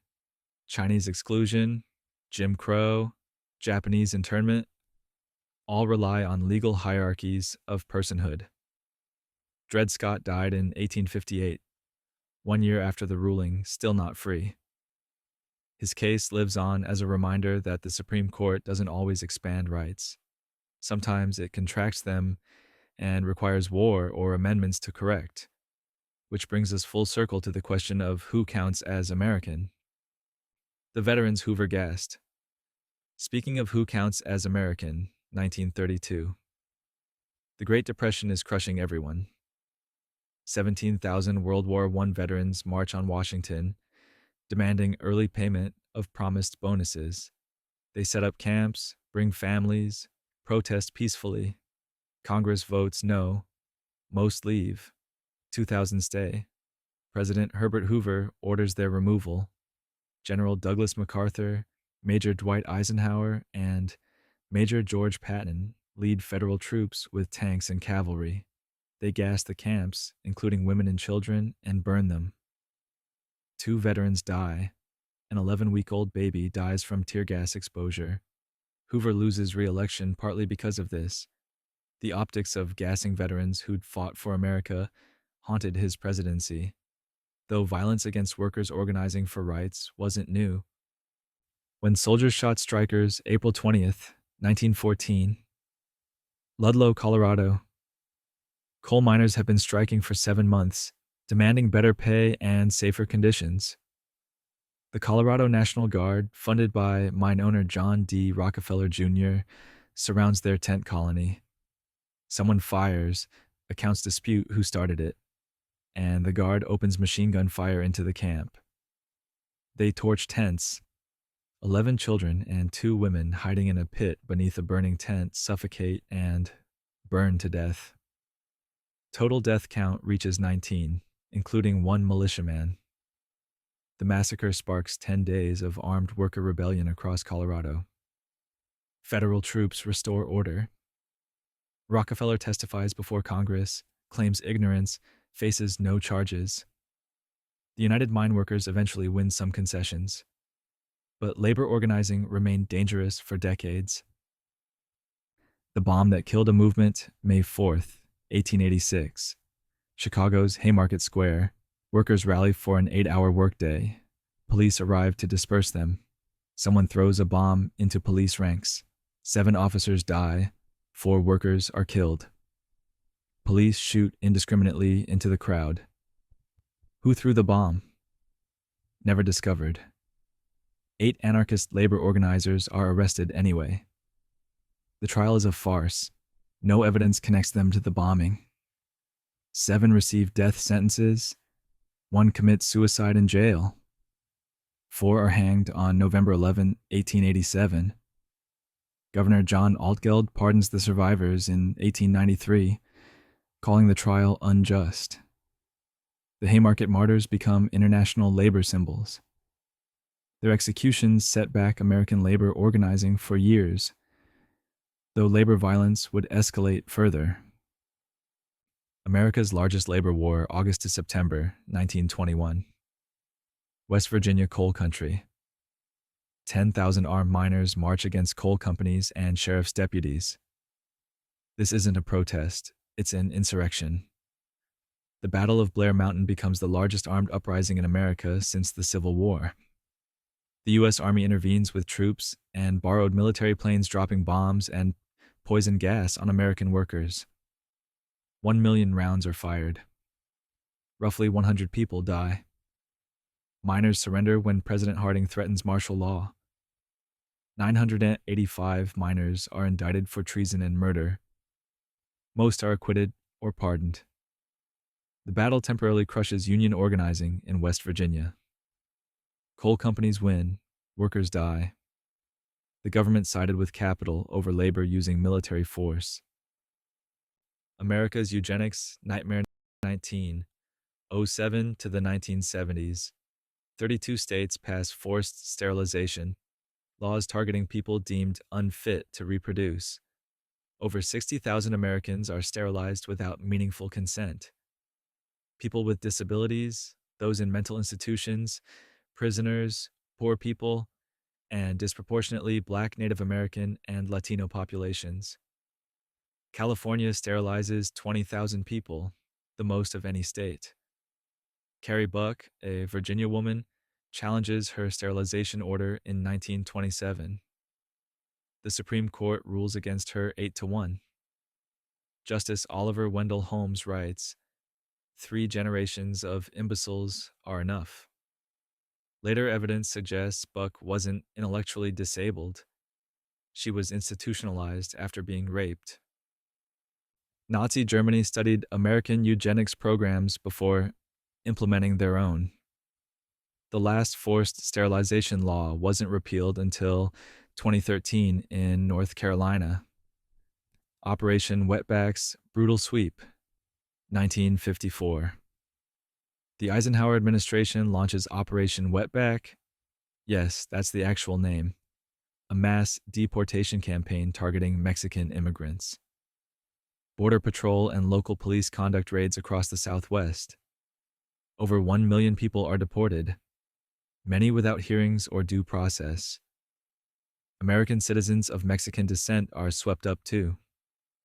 Estimates suggest thousands of legal residents and citizens are wrongly deported. Deportees are dumped in scorching desert locations without water. Some die from heat exposure. Others are shipped to central Mexico on crowded boats. One congressman compares conditions to an 18th century slave ship. The operation is celebrated as successful immigration enforcement. Its legacy influences harsh deportation policies decades later. Speaking of American military actions with little accountability, the Massacre America Covered Up, March 16th, 1968. My Lai Village, South Vietnam. Charlie Company soldiers, led by Lieutenant William Calley, enter searching for Viet Cong. They find civilians, mostly women, children, and elderly. Over 4 hours, they systematically murder between 347 and 504 unarmed villagers. They rape women and girls. They mutilate bodies.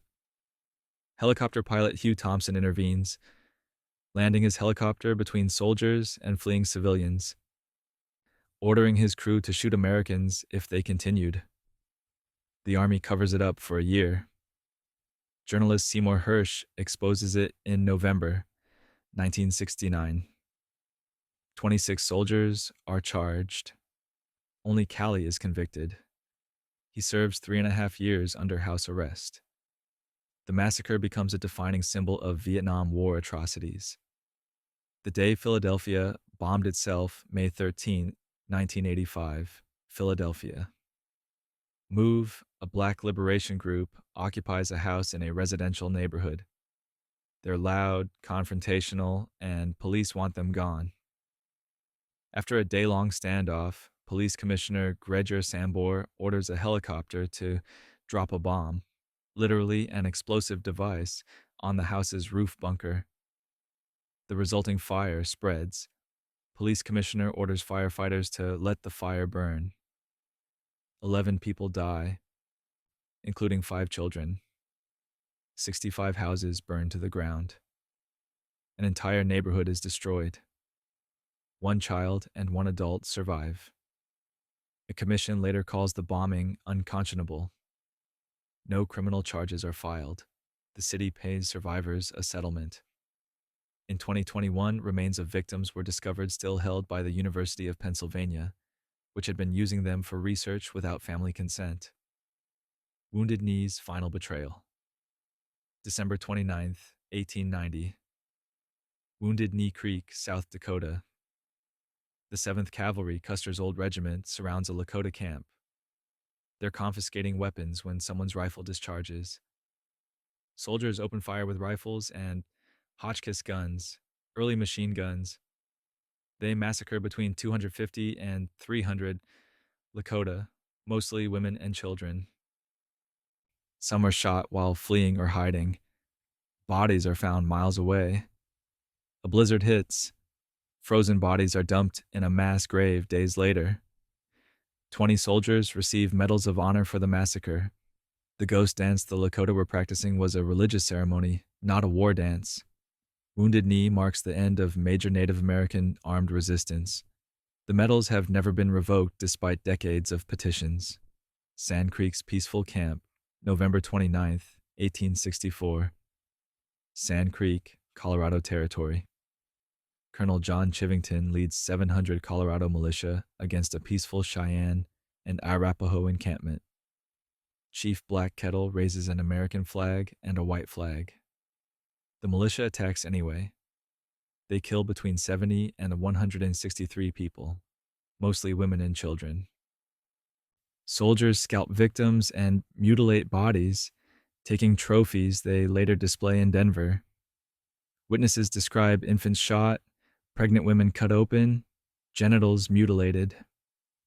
Congressional investigations later condemn the massacre. Chivington resigns to avoid court-martial but faces no prosecution. He spends the rest of his life defending his actions, claiming military victory. The massacre isn't an aberration. It's policy made visible through exceptional brutality. The islands America nuked 1946 to 1958. The Marshall Islands become America's nuclear testing ground.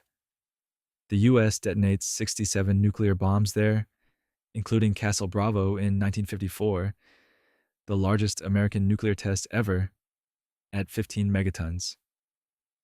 Bravo's fallout spreads over 7,000 square miles, far beyond predictions. Islanders are contaminated. Japanese fishermen on the Lucky Dragon 5 are irradiated. One dies. The U.S. evacuates some islanders, but conducts medical experiments on others, studying radiation effects without informed consent. Bikini and Eniwetok atolls remain too contaminated for habitation. The Marshallese suffer elevated cancer rates for generations. In 1986, Congress establishes a compensation fund. It's grossly inadequate. The contamination continues. Speaking of long-term poisoning, the chemical that won't stop killing 1961 to 1971. The U.S. military sprays 20 million gallons of herbicides over Vietnam to destroy jungle cover and crops. Agent Orange, named for the orange stripe on barrels, contains dioxin, one of the most toxic chemicals known. It kills trees. It also kills and maims people. The Vietnamese Red Cross estimates 400,000 deaths directly caused by Agent Orange and 500,000 children born with birth defects. American veterans suffer too. Cancers, nerve disorders, children with birth defects. The U.S. denies responsibility for decades. In 1991, Congress finally provides some benefits to affected veterans. Vietnam still has dioxin hotspots. Children are still born with deformities today, 50 years later. The chemical warfare continues killing. Iran-Contra's illegal arms pipeline, 1981 to 1986. The Reagan administration secretly sells weapons to Iran, despite an arms embargo, hoping to secure hostage releases. They use the profits to illegally fund Contra rebels in Nicaragua, violating the Boland Amendment that Congress passed to prohibit this exact thing. Oliver North orchestrates the scheme from the White House basement. When exposed in November 1986, it becomes a massive scandal. Congressional hearings follow. North testifies, becomes a conservative folk hero despite admitting crimes. Reagan claims ignorance. 14 officials are indicted. 11 are convicted, but most convictions are vacated on technicalities or pardoned by President George H.W. Bush. No one serves significant time.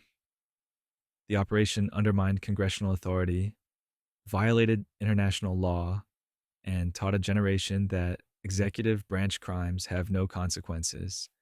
When America armed Saddam 1980 to 1988, Iraq and Iran fight a brutal war. The U.S., still angry about the Iranian hostage crisis, supports Iraq. The Reagan administration provides Iraq with military intelligence, including satellite imagery helping target Iranian positions. When Iraq uses chemical weapons against Iran and Kurdish civilians, killing thousands, the U.S. continues support. Donald Rumsfeld, as Reagan's special envoy, meets Saddam Hussein in 1983 to normalize relations. American companies sell Iraq precursor chemicals for weapons production. The U.S. vetoes UN Security Council resolutions condemning Iraq's chemical weapons use. This support makes the first Gulf War in 1991 and the Iraq War in 2003 deeply ironic. America fights the dictator it previously armed. Phoenix's assassination program, 1967 to 1971. The CIA runs the Phoenix program in South Vietnam, targeting Viet Cong infrastructure. The goal is neutralizing, a euphemism for killing, suspected communist operatives. Vietnamese provincial reconnaissance units, trained and funded by the CIA, arrest, torture, and execute suspects. Official records show 26,369 killed. Many were civilians with no Viet Cong connections, killed due to false intelligence or personal vendettas. Torture is routine. Waterboarding, electric shock, rape, beatings.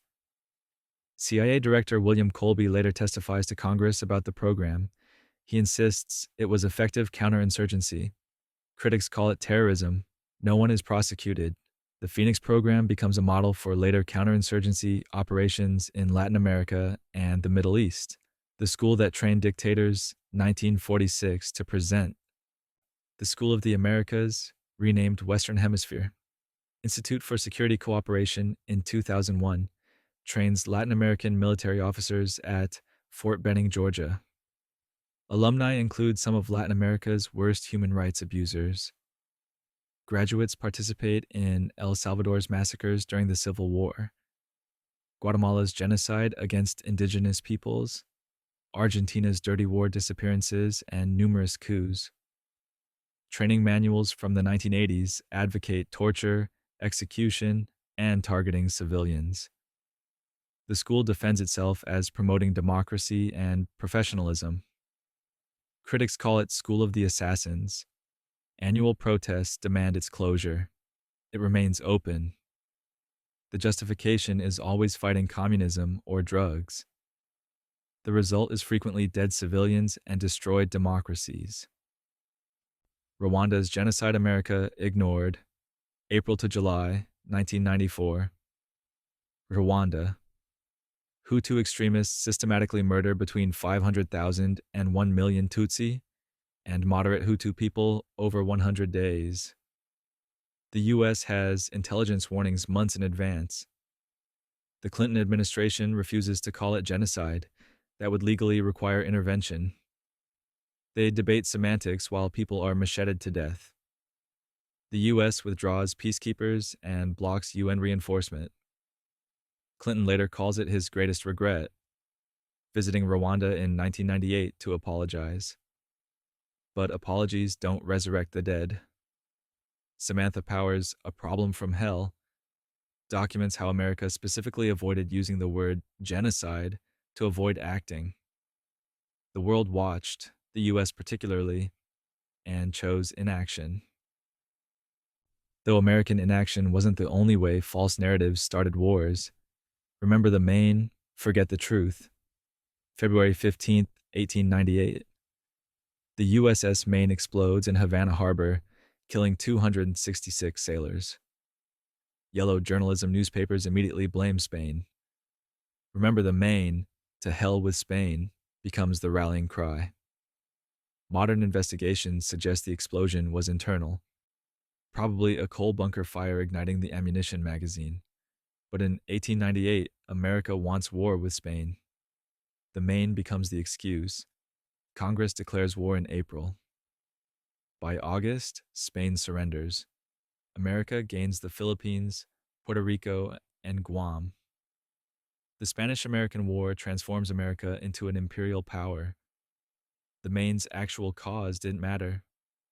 The narrative did. It's a pattern repeated throughout American history. Questionable incident, media frenzy, war, territorial gain, convenient forgetting of original doubts. The fire that enabled tyranny, February 27, 1933. Germany's Reichstag building burns. The Nazis blame communists and arrest thousands.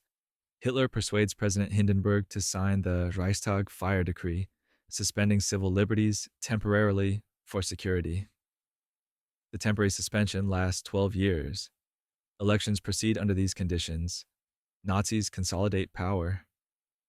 Modern historians believe the Nazis likely set the fire themselves. It's not directly American history, but the pattern repeats globally. Manufactured or exploited crisis, emergency powers, permanent authority expansion. The Patriot Act, passed after September 11, 2001, follows similar logic. Temporary emergency powers that become permanent. Recognizing historical patterns helps identify them repeating. Speaking of international conflicts, America shaped. The Civil War, America bankrolled both sides. 1936 to 1939. Spanish Civil War. Officially, America remains neutral. Unofficially, American oil companies supply Franco's fascists. American volunteers join the Abraham Lincoln Brigade fighting for the Republic. Hitler and Mussolini used Spain as a testing ground. Blitzkrieg tactics, strategic bombing of civilians at Guernica. The U.S. watches fascism's dress rehearsal for World War II and does nothing. Roosevelt's neutrality arguably helps Franco win by denying the Republic's support, while fascist powers arm Franco freely. When Franco wins in 1939, he establishes a dictatorship lasting until 1975. American neutrality wasn't neutral, it was complicity. The Spanish Civil War showed what was coming. America chose not to see it. The massacre Stalin blamed on Hitler. Speaking of convenient forgetting, let's talk about Katyn Forest. 1940.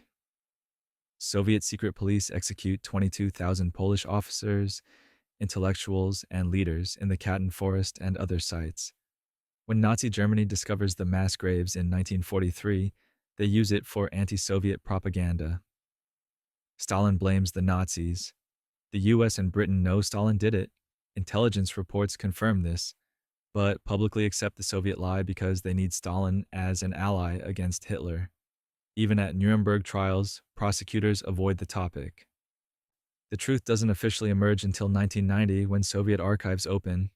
For 50 years, the West maintained a lie to preserve an alliance. 22,000 Polish victims became diplomatic collateral damage, their murders denied to keep geopolitics stable. America chose expedience over truth, which honestly describes a lot of our foreign policy. Though sometimes America at least tried warning enemies before annihilating them. The warning nobody heeded, late July 1945. America drops millions of leaflets over Japanese cities. They warn civilians, your military is losing. Evacuate these cities immediately. The leaflets list specific targets. Japanese military police arrest people found with them. The government tells citizens the warnings are American psychological warfare, not genuine. August 6th, 1945, Hiroshima. The atomic bomb kills roughly 70,000 instantly, another 70,000 later from radiation. August 9th, Nagasaki. Another 70,000 dead. Japan surrenders August 15th. Historians still debate whether the bombs were militarily necessary or primarily a show of force aimed at the Soviet Union. What's undeniable, America warned civilians, Japan's government suppressed those warnings, and then hundreds of thousands died. The leaflets existed. They didn't matter. Though sometimes American casualties get ignored by America itself when it's politically inconvenient. The attack America covered up, June 8, 1967. The USS Liberty, an American intelligence ship, operates in international waters during the Six-Day War between Israel and Arab states. Israeli forces attack it with torpedoes and aircraft for over 2 hours, killing 34 crew members and wounding 171. Israel claims they mistook the Liberty for an Egyptian ship despite the American flag flying and clear identifying marks. Survivors report the attack seemed deliberate. The flag was clearly visible, weather was clear. Attack lasted too long for a mistake. The Johnson administration accepts Israel's apology and calls it a tragic error. Why? LBJ needs Israel as a Middle East ally. The investigation is rushed and limited. Survivors spend decades trying to tell their story. Many believe Israel attacked because the Liberty was intercepting Israeli communications about activities Israel wanted hidden. The truth remains classified. Speaking of false intelligence justifying military action, the WMDs that never existed, 2003. The Bush administration claims Iraq has weapons of mass destruction. Colin Powell presents evidence to the UN: aluminum tubes, mobile weapons labs, yellow cake uranium. All of it is fabricated or misrepresented intelligence. The CIA has doubts. Weapons inspectors find nothing. The administration pushes war anyway. March 20th, 2003, invasion begins. No UMDs are ever found. Powell later calls his UN presentation a blot on his record. The Chilcot Inquiry in Britain concludes intelligence was not justified. Over 4,000 American soldiers die. Iraqi civilian deaths. Estimates range from 100,000 to over 1 million. The war destabilizes the entire Middle East, creates ISIS, costs trillions of dollars. It's the Gulf of Tonkin repeated, but bigger, more expensive, and with consequences still unfolding 20 years later. And speaking of presidents lying to prolong wars, Nixon's secret election strategy, 1968. The Vietnam War is destroying Lyndon Johnson's presidency. Peace talks begin in Paris. Progress is happening.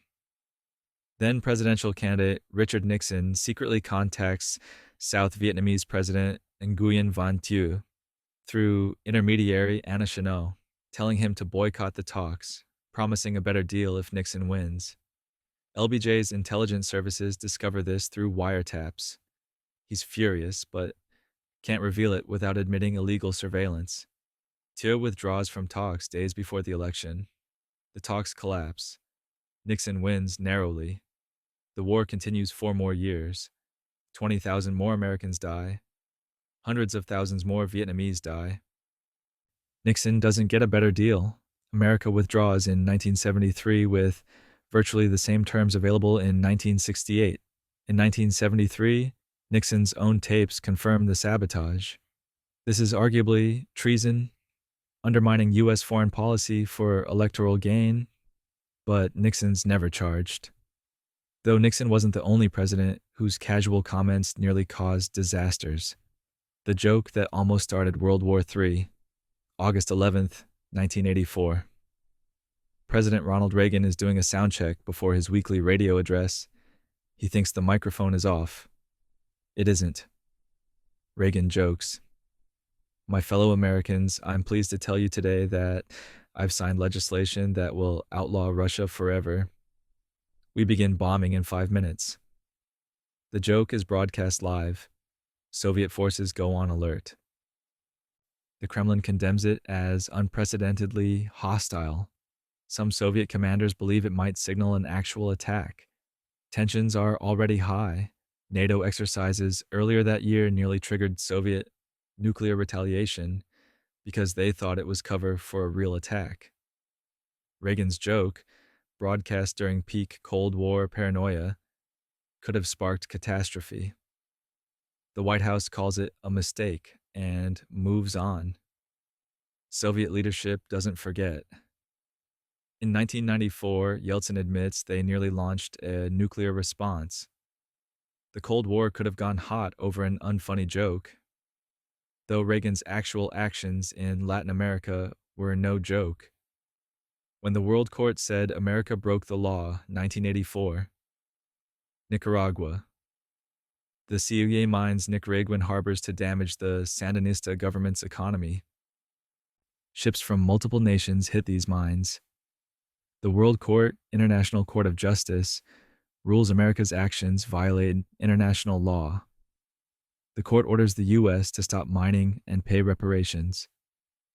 The Reagan administration's response: withdraw from the court's compulsory jurisdiction and ignore the ruling. America vetoes UN Security Council resolutions demanding compliance. Congress cuts funding for the Contra rebels, partly because of the scandal. This leads directly to Iran-Contra, the illegal scheme to fund the Contras through secret arms sales. The World Court's ruling stands: America committed illegal acts of aggression. No reparations were ever paid. Nicaragua's government changes, and the new government drops the case in 1991. The precedent is clear. International law applies to everyone except America, when America decides it doesn't. Speaking of bombing based on questionable intelligence, the factory that wasn't making weapons, August 20th, 1998. President Clinton, amid the Monica Lewinsky scandal, orders cruise missile strikes on a pharmaceutical factory in Sudan. Intelligence allegedly links it to al-Qaeda and chemical weapons production. 13 missiles destroy the Al-Shifa factory. 1 person dies. Problem: the intelligence is wrong. The factory made legitimate medications, including half of Sudan's pharmaceutical supplies. No al-Qaeda connection is proven. No weapons production is confirmed. The factory's owner sues. The U.S. government refuses to release evidence. Human Rights Watch estimates tens of thousands of Sudanese died from lack of medicines the factory produced.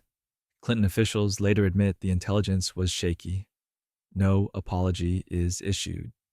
The attack happens the same week Clinton testifies about Lewinsky, leading to accusations he bombed Sudan to distract from the scandal.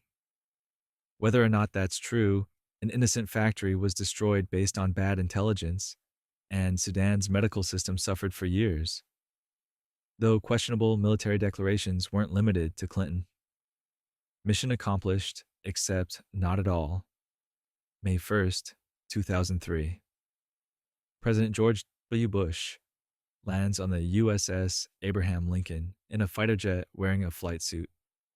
Behind him, a banner reads, "Mission accomplished." He declares major combat operations in Iraq over. It's been 6 weeks since invasion. The war continues for 8 more years. Over 4,000 more Americans die after this speech. Iraqi civilian casualties mount into hundreds of thousands. The mission accomplished Bash in Encounters banner becomes one of the most infamous political images in American history. The White House later claims the ship's crew made the banner, not the president's staff. This is disputed. Bush himself later calls it a mistake, saying he should have been more careful about the message. The speech happens May 2003. Combat operations don't officially end until December 2011. That's 8 years of accomplished mission still being fought. Though the next administration's approach to war wasn't exactly more transparent. The kill lists in the Oval Office 2009 to 2017. President Obama significantly expands the use of armed drones for targeted killings, particularly in Pakistan, Yemen, and Somalia. The administration creates kill lists, officially the disposition matrix, reviewed personally by the president in regular meetings nicknamed Terror Tuesdays. Over 8 years, the administration launches at least 2,800 drone strikes. The Bureau of Investigative Journalism estimates between 384 and 807 civilians died, including children. 16-year-old American citizen Abdul Rahman al-Awlaki is killed in Yemen. Officials call him collateral damage. His father, radical cleric Anwar al-Awlaki, was killed 2 weeks earlier in a separate drone strike. The administration defends drones as precise and legal. Critics call them extrajudicial assassinations. The strikes require no trial, no due process. Obama brings modern technology to an old practice, the president personally ordering deaths from the Oval Office. Though presidential abuse of power against perceived threats is a very American tradition. The first Red Scare's mass arrests, 1919 to 1920. World War I just ended. The Russian Revolution terrifies American elites. Labor strikes are widespread. Attorney General A. Mitchell Palmer, after anarchists bomb his house, orders mass arrests of suspected radicals. The Palmer raids, led by a young J. Edgar Hoover, round up over 10,000 immigrants, mostly Russians, Italians, and Eastern Europeans, in dozens of cities. They're arrested without warrants, held without charges, denied lawyers. Many are beaten. 556 are eventually deported, including Emma Goldman. Most detainees have done nothing illegal. Membership in certain political groups becomes sufficient for deportation. The raids violate virtually every constitutional protection. Assistant Secretary of Labor Louis Post cancels thousands of deportation orders, calling the raids illegal. He's nearly impeached for this. The raids eventually end, but they establish a template. When scared, round up immigrants and leftists. The second Red Scare follows 30 years later. Speaking of which, when being gay meant losing your job, early 1950s. McCarthyism isn't just hunting communists. It's also purging gay people from federal employment. The Lavender Scare, running parallel to the Red Scare, argues homosexuals are security risks because they're vulnerable to blackmail. Between 1950 and 1965, estimates suggest 5,000 to 10,000 gay and lesbian federal employees are fired. State Department alone dismisses over 1,000 people. The FBI maintains surveillance lists. Police raid gay bars, arrest patrons, publish their names in newspapers. Many lose jobs, families, homes. Some commit suicide. President Eisenhower signs Executive Order 10450 in 1953, banning homosexuals from federal employment. The policy continues under multiple presidents. It's not fully reversed until Clinton's 1995 Executive Order. Frank Kameny, an astronomer fired from Army Map Service in 1957 for being gay, spends decades fighting these policies. He lives long enough to see the ban lifted, but not long enough to see marriage equality, though government persecution wasn't limited to employment discrimination. The radioactive breakfast experiment, 1940s and 50s.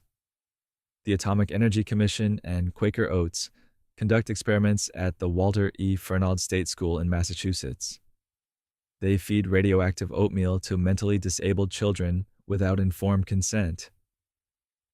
Parents are told their kids are joining a science club, getting nutritious food. The oatmeal contains radioactive iron and calcium tracers. Similar experiments happen nationwide. Pregnant women injected with radioactive substances, hospital patients given plutonium, prisoners exposed to radiation. Researchers want to understand radiation's effects on the human body. Test subjects are usually poor, institutionalized, imprisoned, or otherwise vulnerable. The experiments are classified. The Advisory Committee on Human Radiation Experiments, formed by Clinton in 1993, eventually investigates. They document thousands of radiation experiments on unwitting subjects. Victims receive apologies and some compensation decades later. The Fernald School survivors settle for $1.85 million in 1998. The experiments weren't rogue scientists, they were government-funded research. Though government abuse wasn't just domestic, foreign policy included literal assassination attempts. The committee that exposed CIA crimes, 1975 to 1976. Senator Frank Church chairs the Senate Select Committee investigating intelligence abuses. What they find is staggering. COINTELPRO operations against civil rights leaders, illegal domestic surveillance, opening citizens' mail, and assassination plots. The CIA attempted to kill Fidel Castro roughly 638 times. Poisoned cigars, exploding seashells, contaminated diving suits, mafia hitmen, fungal-infected scuba suits. All failed. They also plotted against Patrice Lumumba in Congo, Rafael Trujillo in Dominican Republic, and others. The committee reveals the FBI's war against MLK, Panthers, and anti-war activists. They document MK Ultra's drug experiments. The findings shock the public. Congress passes reforms. The Foreign Intelligence Surveillance Act, the Intelligence Oversight Act, Permanent Intelligence Committees. CIA Director William Colby cooperates extensively. Arguably ending his career, he's replaced by George H.W. Bush. The Church Committee's revelations prove conspiracy theories were sometimes just conspiracies, though some suspicious deaths around that era remain unresolved. The friend whose death seemed too convenient. 1969. Fred Hampton is assassinated by Chicago police, as we discussed. But he's not the only black activist dying suspiciously during COINTELPRO. Multiple Black Panther members die in questionable circumstances. Suicides that don't look like suicides. Accidents that seem too convenient. Shootouts where evidence is contradictory. Martin Luther King Jr.'s friend and fellow activist Sam Young Jr. was murdered in 1966 by a gas station attendant. That killer was acquitted. Earlier in 1969, numerous activists close to King die or face suspicious incidents. While FBI documents prove surveillance and harassment, proving they caused specific deaths is harder.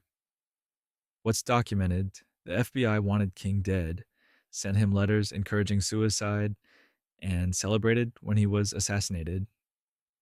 The Bureau's own memos show agents discussing how to neutralize activists. Whether they crossed from surveillance to direct murder remains debated, but the suspicious timing of multiple activist deaths during peak COINTELPRO operations makes coincidence seem unlikely. Though government silence on atrocities wasn't limited to domestic crimes.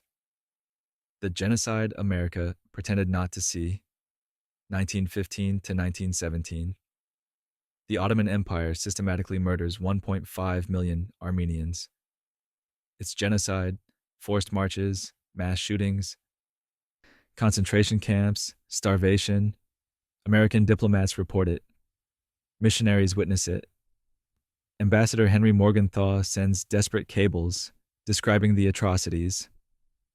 The U.S. government knows, but America stays neutral in World War I until 1917, and the Ottomans are fighting Russia, Britain, and France. Officially acknowledging genocide would complicate relations, so America says nothing. After the war, the Treaty of Sèvres promises Armenian autonomy. It's never enforced. Turkey, the Ottoman Empire's successor state, denies the genocide happened for over a century. The U.S. doesn't officially recognize it as genocide until Joe Biden does in April 2021, 106 years later. For a century, geopolitical convenience with NATO ally Turkey outweighed acknowledging mass murder. The Armenian genocide becomes the template Hitler references when planning the Holocaust, reportedly saying, "Who remembers the Armenians?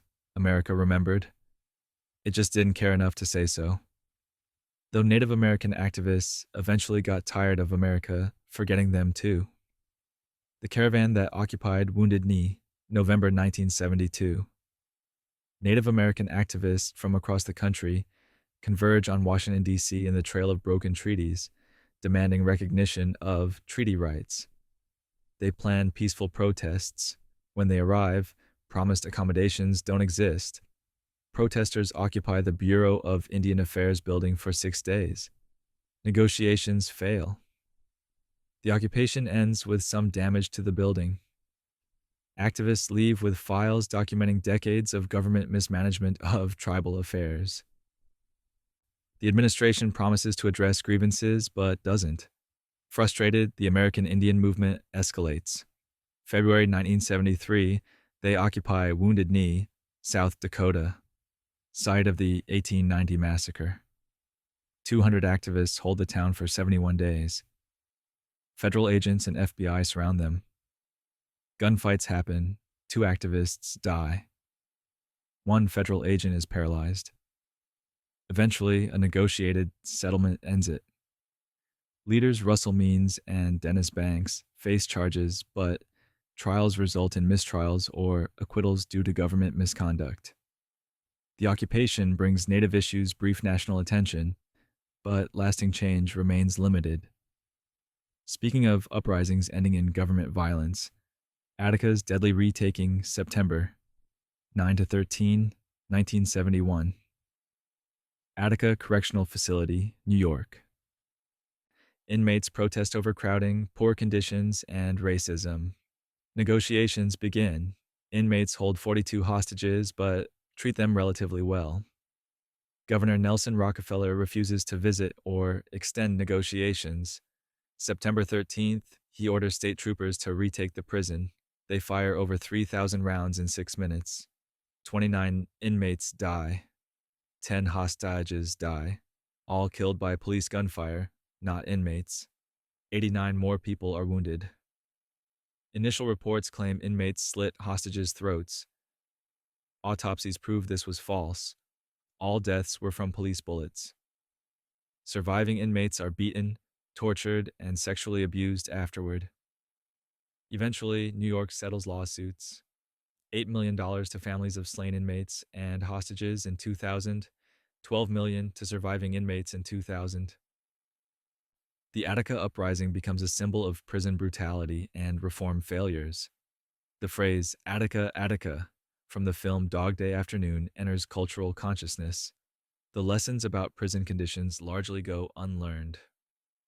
The riots where police arrested the victims, June 1943.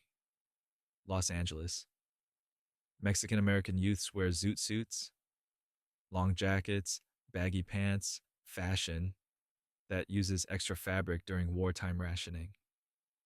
White servicemen stationed nearby decide zoot suiters are unpatriotic draft dodgers. Many are actually too young for the draft or already rejected.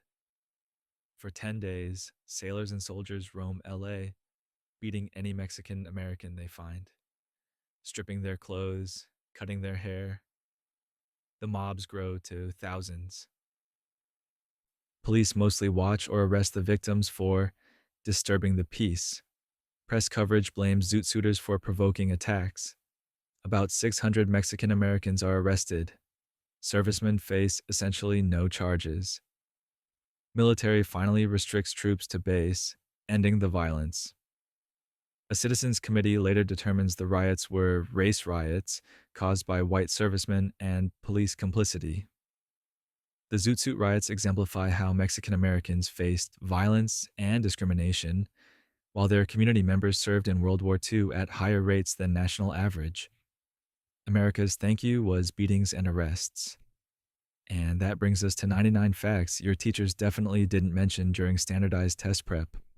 So, here's the thing about history. It's not actually about memorizing dates or celebrating heroes. It's about understanding that humans, all humans, including Americans, are complicated, messy, and frequently terrible. We've done extraordinary things and unspeakable things, sometimes in the same decade, occasionally by the same people. The point isn't to hate America. The point is to know America. The real version, the one that's capable of both liberation and atrocity, often simultaneously, usually while claiming moral superiority. Your country has a past. It's not all bad, but it's definitely not all good. And pretending the ugly parts don't exist doesn't make them disappear. It just makes us more likely to repeat them. So the next time someone tells you America's always been the good guys, the shining city on a hill, the beacon of freedom and democracy, just remember, we also gave radioactive oatmeal to children, dropped a bomb on Philadelphia, and once almost started World War III over a joke about bombing Russia. History's complicated. Sleep isn't. Sweet dreams.